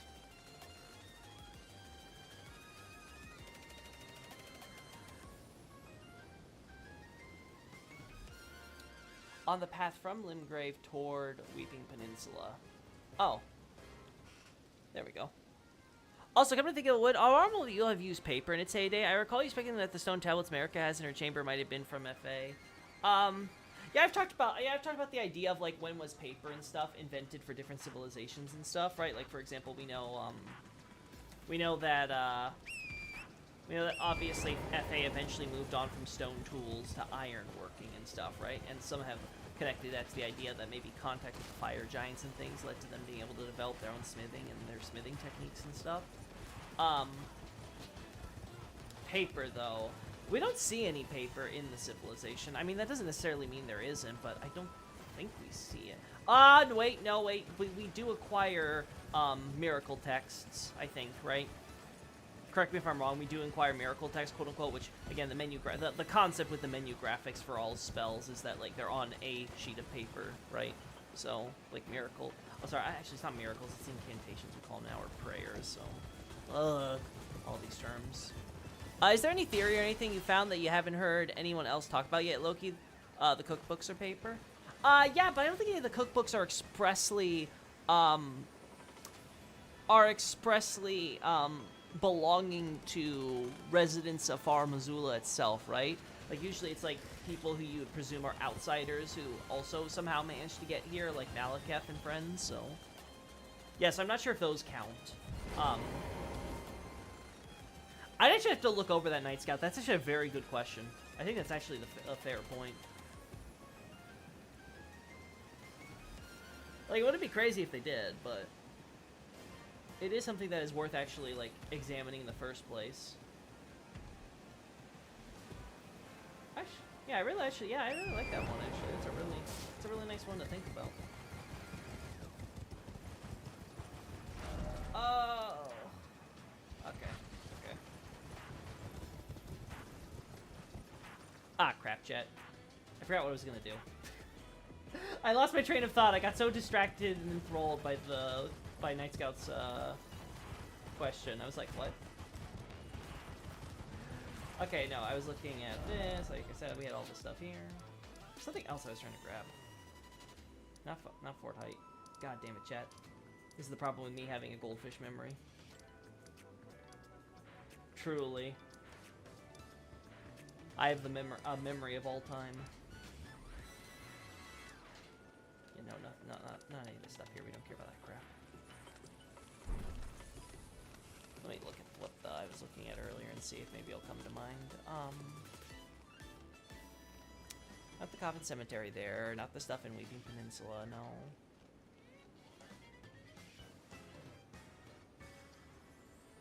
I'll be honest, chat, I think we might just be done then if I can't remember this, so... Oh, that's right, the Mighty Shot. That's what I was looking at. I was like, okay, it's on the path.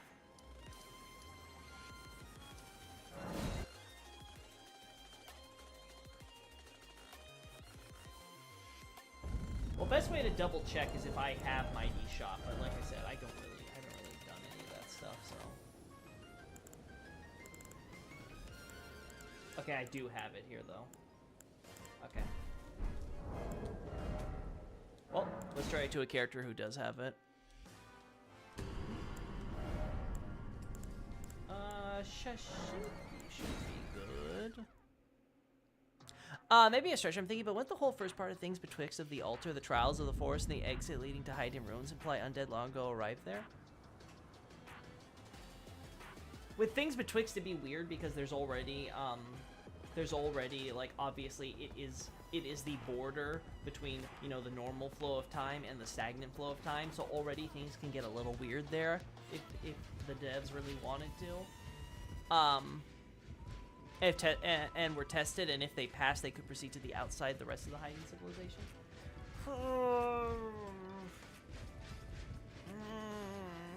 Okay, so the barrier would have to always be there because the first flame would, because the whole idea is that the first flame drifted there, right? So you could definitely assume the barrier's there. And if you want to argue that the area where we spawn in from are ruins there, then yeah, sure, maybe.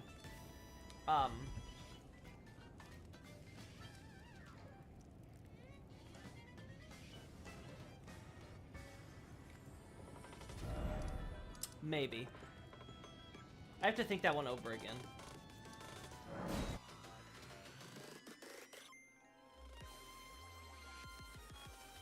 The only other paper seems to be Golden Lightning Fortification that expected belonged to a guy who was eaten by a dragon and a scarab got from his remains. Golden Lightning Fortification is definitely for the enemy side, so like that, yeah, that would definitely not count then. By a dragon got from his remains, and you're continuing. Alright, chat, so I gotta find myself a scarab.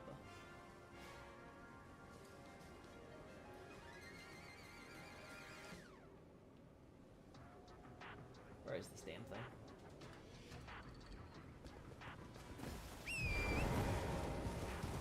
And a cookbook, Ancient Dragon Apostles cookbook, that's said to be the capital Ancient Dragon Skull and deals with golden lightning and lightning-proof dried livers.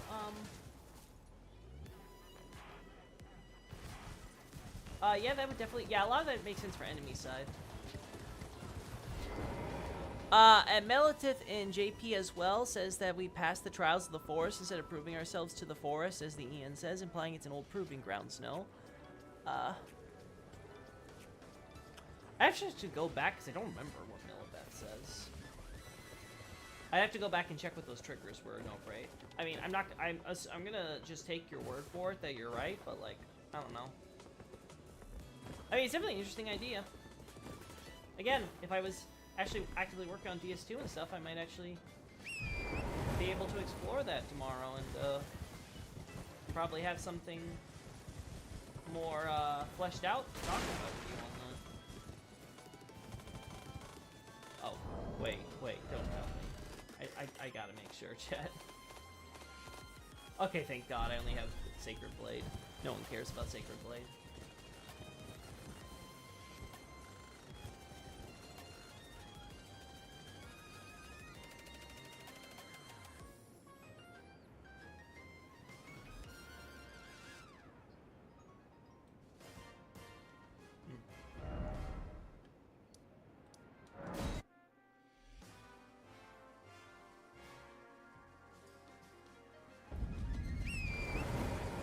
This way.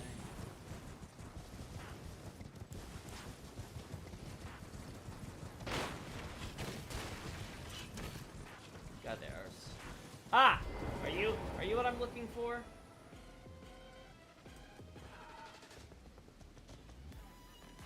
Are you the mighty shot scarab? Tell me, mighty shot. Mighty shot scarab. What is your... There we go. What is your wisdom? IO tomorrow DS2 stream? No, never DS2 stream, never! Why? Why are we like this?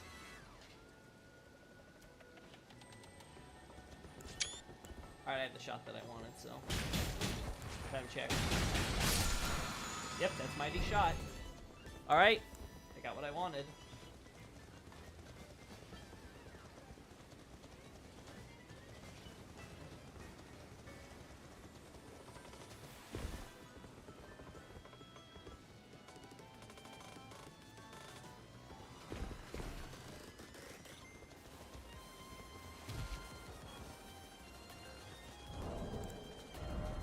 Oh, you know what? I also want to check the Vow of the Indomitable back here while I have the chance.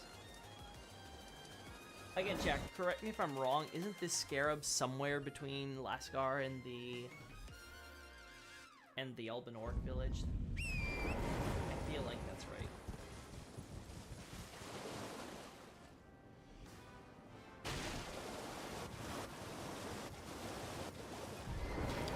Check for good measure, the ancient Dragon Bolt pot also uses golden likely, so it'd be a Langdell invention. But is it used by the Beastmen or not? That's the important part. I don't think they do. I think the Beastmen just use actual, like, lightning spell stuff. Right? Am I crazy?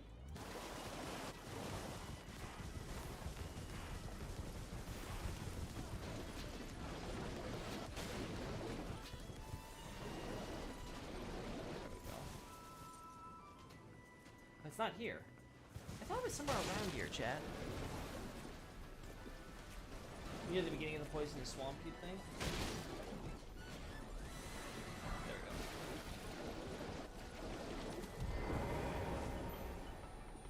go. Is this it? Maybe so. It's a little farther out than we want.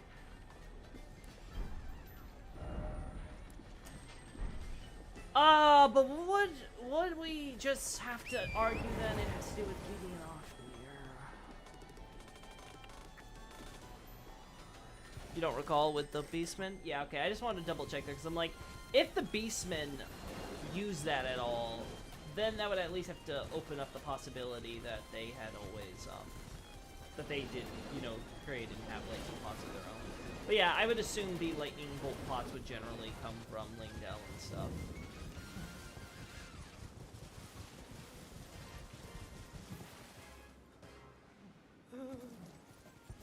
I think ash-colored scarabs have Ashes of War, so that might be it. Okay, good. That's a good detail to know.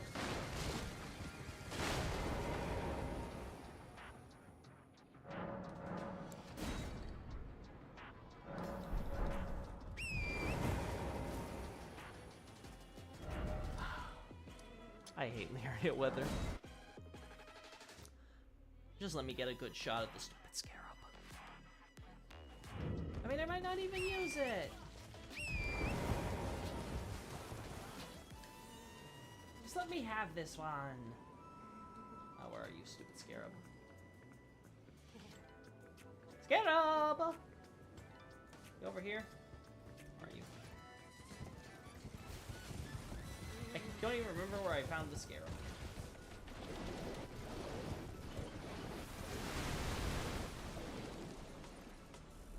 No, it's not you. It's not you.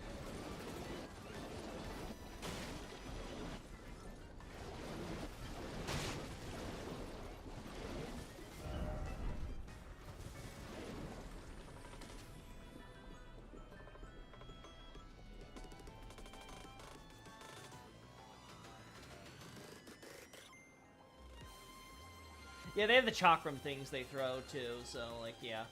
Like I said, I was just thinking, I was like, if they throw the pots, then that kind of complicates things. But yeah, if the enemy doesn't ever like do any like pot throwing or something like that, then we're good. We're good.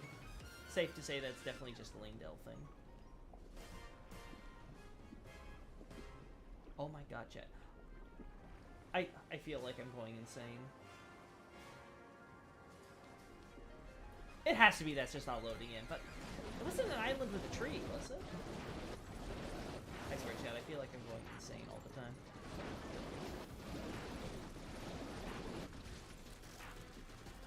Stupid Silvers. I'm just gonna blame the Elven Orcs for this one. Hello, Alex Lit. Also, that's a very naughty word that you're trying to say there. I'm very sorry to say. We're gonna have to ban you for that. It's unfortunate.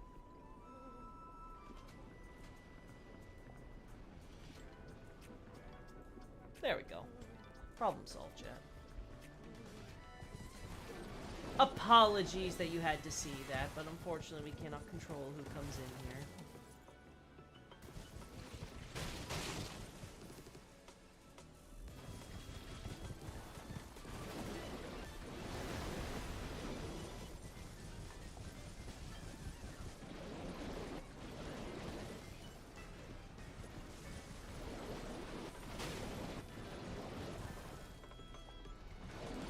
Alright, so did I pass the scarab while I was looking off screen, or... Oh, nope, it's right here. Okay, so, okay, good. So he's not as hard to find as I was worried he was. Okay, I can do this. Oh, dang, what happened? Oh, just a troll wanting to have some attention, so I gave him it.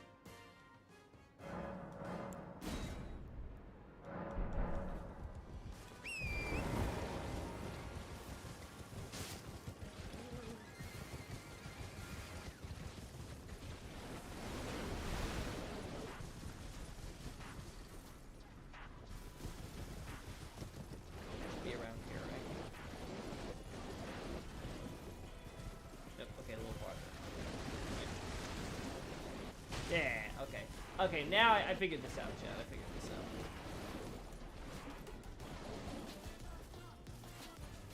There we go.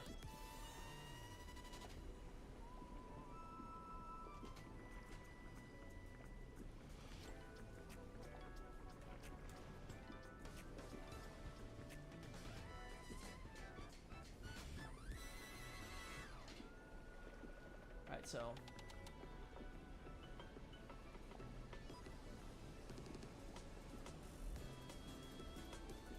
There we go. Perfect. There we go. You should have done that, Loki, bro. You're too kind. Listen, listen. I gotta share my love to my fellow neighbor, you know? It's biblical.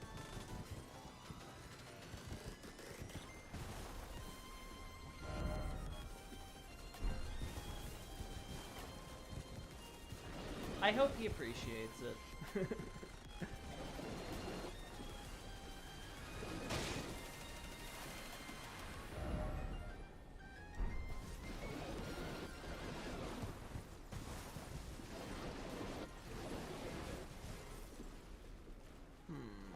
Okay, I think we're good. That's a little far. I might have to remove Indomitable Vow from my analysis then. Because that's a little far, I think. I think it'd be stretching it, possibly. because you'd have the road going here. If it was somewhere, like, along the road or something, I think it'd be fine, but it is a little bit, like, it's all the way over, what, like, here? Or here? I don't know.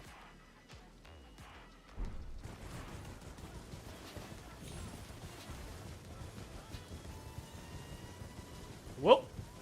Alright, so got that. Any other ones that I really want to get, on here? Not really.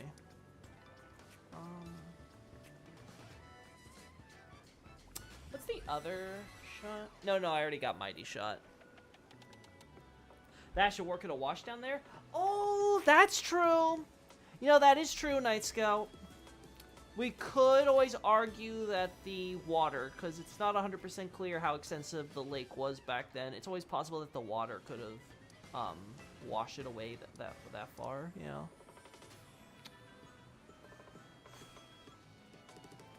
Okay, I'll keep it. I'll keep it for now.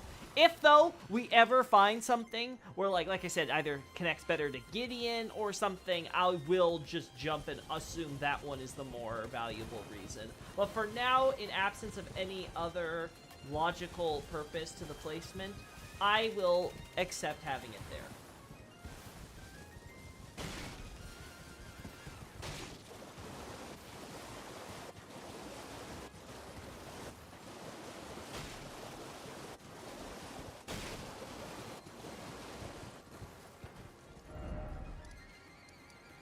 Stillwater Cave is nearby. Not really, though. So here's the thing, Night Scout.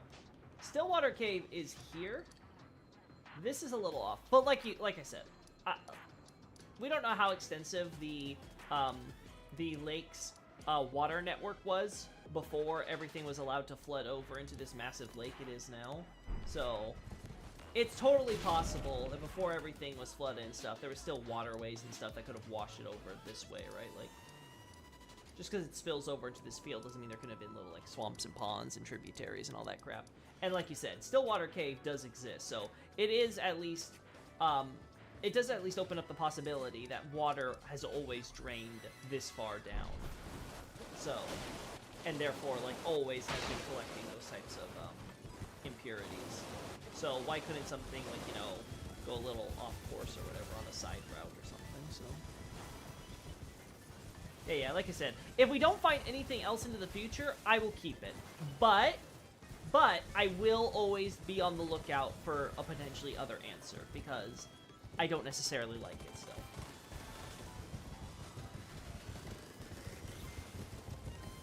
Anyway. Yeah, might as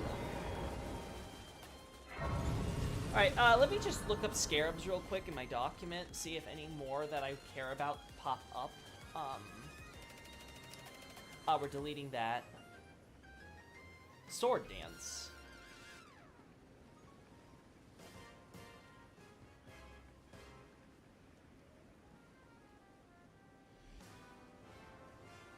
Sword Dance and Stamp. Where do we get Sword Dance?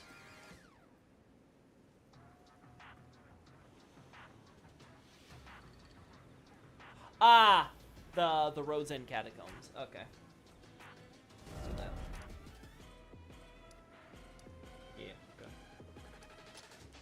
Like, I don't remember this. Would the French folk rebellion have tried marching north into Liurnia, or would it have been localized to Limgrave and Caelid? If it didn't go north, Indomitable might be a dragon war realm. No, it would be, they seem to have just gone to here and planted themselves here. Like, the idea seems to be, okay, we need to shore up our defenses for Stormveil, so how do you shore up your defenses by Stormveil? By making sure they never get to the walls in the first place. So they set up defenses here, and then had, like, you know, like, areas to rain down arrows and stuff from, like, up here. And then, yeah. And it looks like the idea was...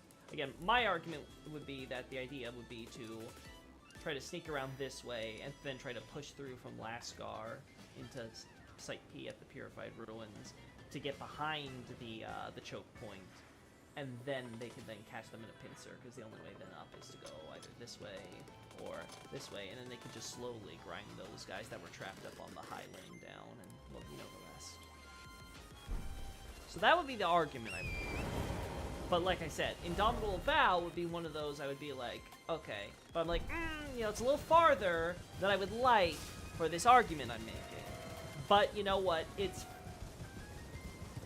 with the point you made, I'm like, you know what? I'll just leave it in then, and we'll just use that as the explanation. But like I said, anything changes, my mind can be changed too.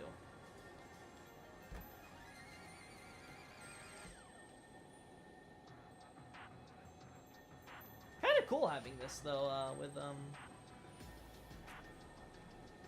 all the bats and stuff here.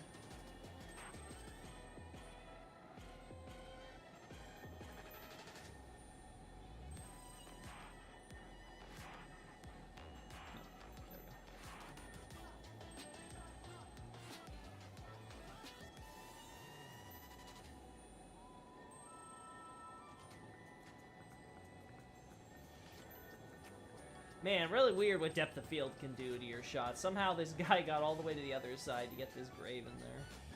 Man, truly remarkable. I don't like this, though. I like this more.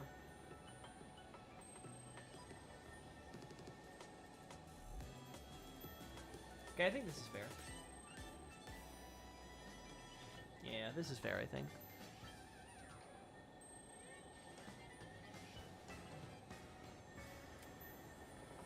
One of the cool things that the DLC might give us, though, chat, because we do see stuff that at least seems to go back as far as old,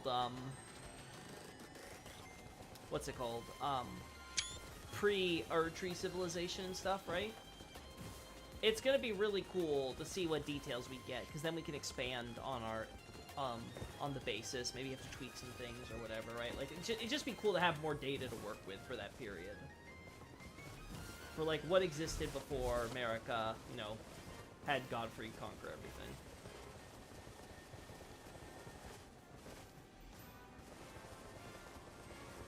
So that I'm actually really, that I'm like, well, I can't wait, it's gonna be neat. Okay, I think there's one along the road here, too. I can't remember if it's invisible or not. If it's invisible, I'm not gonna bother.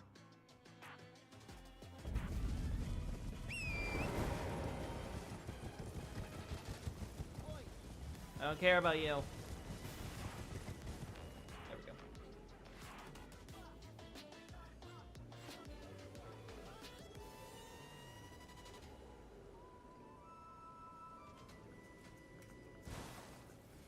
There we go, perfect.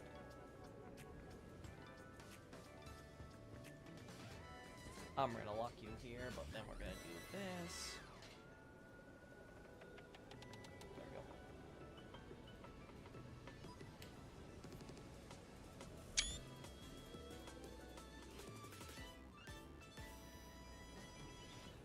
The DLC might give us a 30-day piece on the Sun Realm and the ancient civilization. Oh, I could only dream.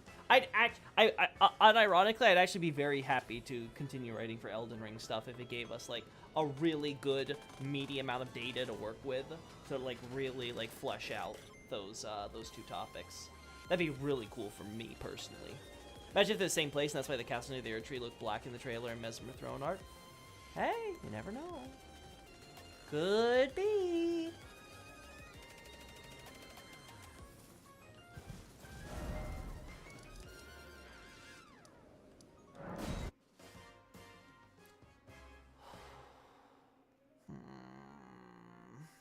I'm trying to think if there's anything besides these scarabs that I might want to use. I don't think so. Like, I'm really scraping the bottom of the barrel, chat. I think I really have pretty much found all the reference images I could possibly want for this stuff. I'm very, very happy with how it's looking. Again, I've been working on the draft right now, the first draft, and like I had to rearrange some stuff or whatever, but it's coming together really nicely. I think the final product is going to be about 25 pages long, more or less, so it's definitely going to be one of my longer ones. This one's the one that's invisible, right? Yeah, this one. This is the sweet one. Okay. And then I think Sword Dance is somewhere here.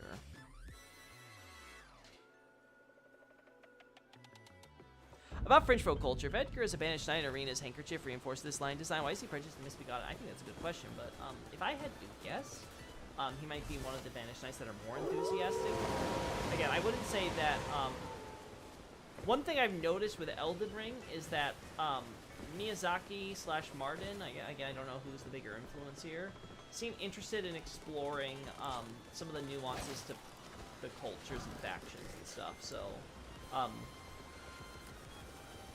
like, we see a lot of different, like, examples of how different people react and treat the presence of Erdtree culture in Liurnian society, right? I talk about that in Liurnian Wars, right? And we see lots of differences in what's going on with, like, the Farum colonist cultures and stuff, depending on, like, where they are, what their circumstances, etc., right?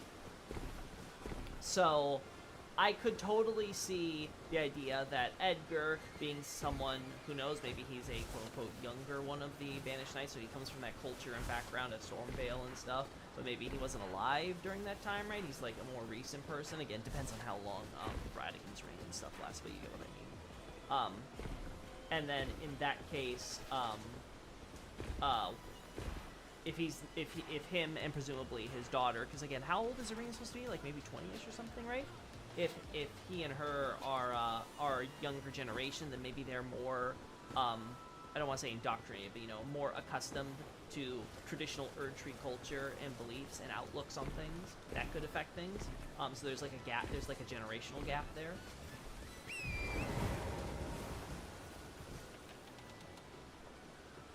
Yeah, I don't see it here.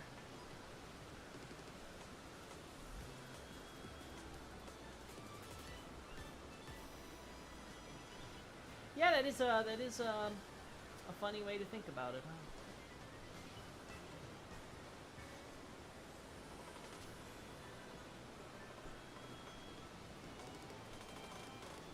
Good.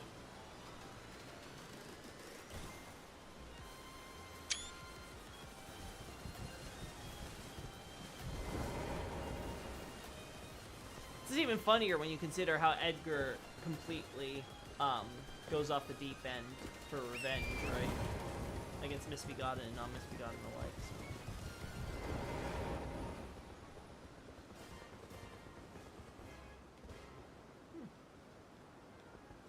I forgot, is the bridge supposed to be misty at this point? I guess it is. Okay, we're good, we're good, we're good, we're good.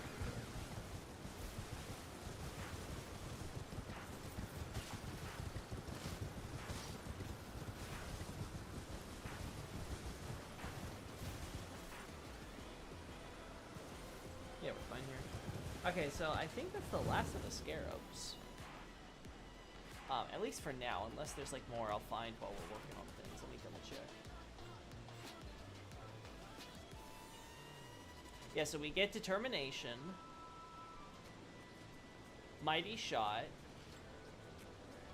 Lightning, yeah, okay, yeah, I got Lightning Strike earlier, so we're good there. Sky Shot we got. Okay, so we got all the relevant Ashes of War I want to include in this analysis. Loki, give me examples of movies with bad CGI, pretty please. Me out of ideas, needed for essay for school. There's some shots in Episode 2, Attack of the Clones, that haven't really aged that well. Like, I think Yoda mostly looks pretty good still, but, I think some of the CGI backgrounds in that, especially like the Jedi Council. I'm thinking about that scene where like Obi-Wan, Mace Windu, and Yoda are all talking, like Yoda's in his little floaty chair. I remember the background in that shot in particular was very egregious. So maybe check that one out, Nobre, if you have the film on hand, because that's one where I'm like, oh, I remember the CGI being awful. I don't know, though, like, CGI for me is really hard to judge. There's a lot of times where people say, oh, this looks like bad CGI, and I'm like, I don't know, it looks pretty realistic to me, especially, like, the newer stuff with what they do with, like, de-aging and, like, face replacements and stuff. I'm sure it's one of those things where once you see it, you can't unsee it, but, like, for me, at least, as, like, your average viewer, I don't know, the stuff looks really good. Like, I remember people complaining about Tarkin in the Rogue One film way back when. I was like, I don't know, I thought Tarkin looked pretty good. I thought that my bigger problem with Tarkin was actually that the voice actor was clearly not the original Tarkin. It was a guy who was able to do a very good impression, mind you, but still wasn't the original guy. Let's see. Bad CGI, though, in films.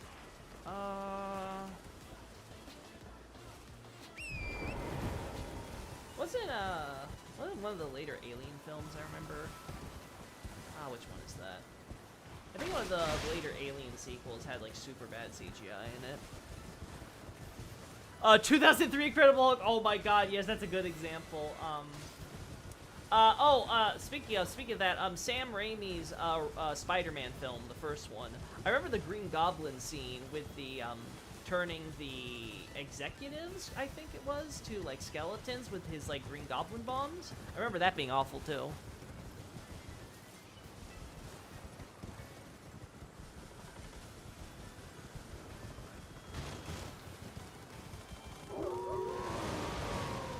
Okay, we're good here.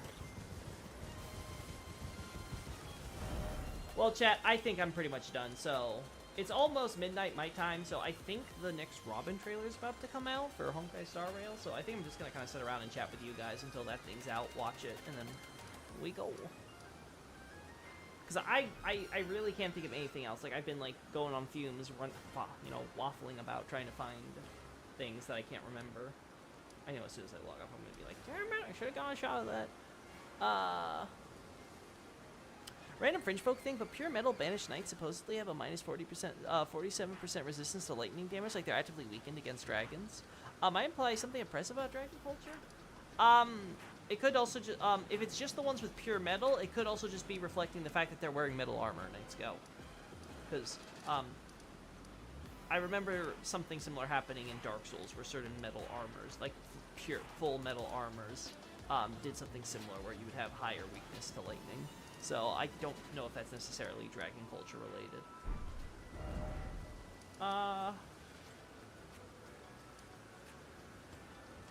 Also, stay hydrated, Chad. I haven't taken a water break this whole time.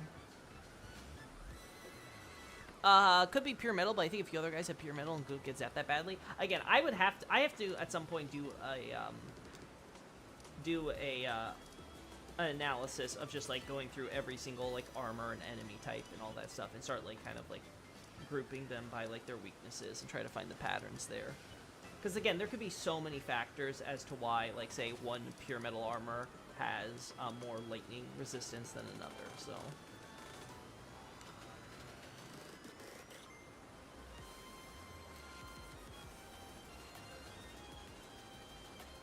there we go. Alright, I'm gonna see if they have what I'm looking for, chat. And for those of you that are just interested in hearing me talk about Elden Ring stuff, this is more or less where we're gonna finish it up. I just want to watch a cool anime trailer. Anime? I mean, it's not really anime if it's Chinese, right? I mean, I will just call it anime. It looks like anime, it's anime. Isn't that what they do with Avatar: The Last Airbender? Honkai Star Rail. We're gonna close you because we don't care about you anymore. I mean, you can't tell me that they're not coming out with a Robin trailer today, like literally like 12 hours or whenever she's gonna come out, so.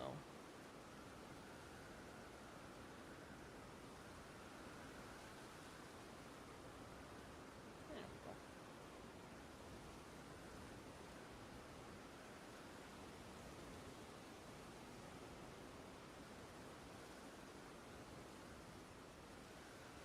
There we go. Quick question for the night, but does the Prince of Death's pustule call Godwyn a scion of the Golden Bow in the JP text, mentioning the Golden Bow always gets people's minds bouncing? Sorry, the Prince of Death says. Oh, I'll open that up after the stream for you, Night Scout, because like I said, I don't remember a lot of the Godwyn stuff. It's something that I really just kind of be like, okay, yeah, I get the basics of this, like, I'm shelving this because it's really not that relevant to the stuff I work on right now. But sure, yeah, I'll check it out for you and post it in the Discord. I remember the Golden Bow thing coming out, and I want to say, just off the top of my head, that it's nothing. Like, I really want to say that the Golden Bow thing was, just like a Golden Scion. Like, that's my vague memory of it, but you guys know my goldfish memory. It's not reliable, so I have no idea. Okay, we have shorts. But shorts isn't what I want. Where's the new video, Hoyo? I want to see the trailer. I'm gonna save this, and we're gonna close you.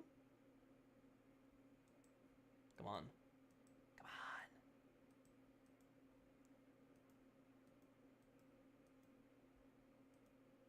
Well, if they're not coming out with it, I'm going to bed and I'll watch it later. I'm not interested in waiting like another like 5 minutes or whatever to see if they're actually coming up. I'm tired.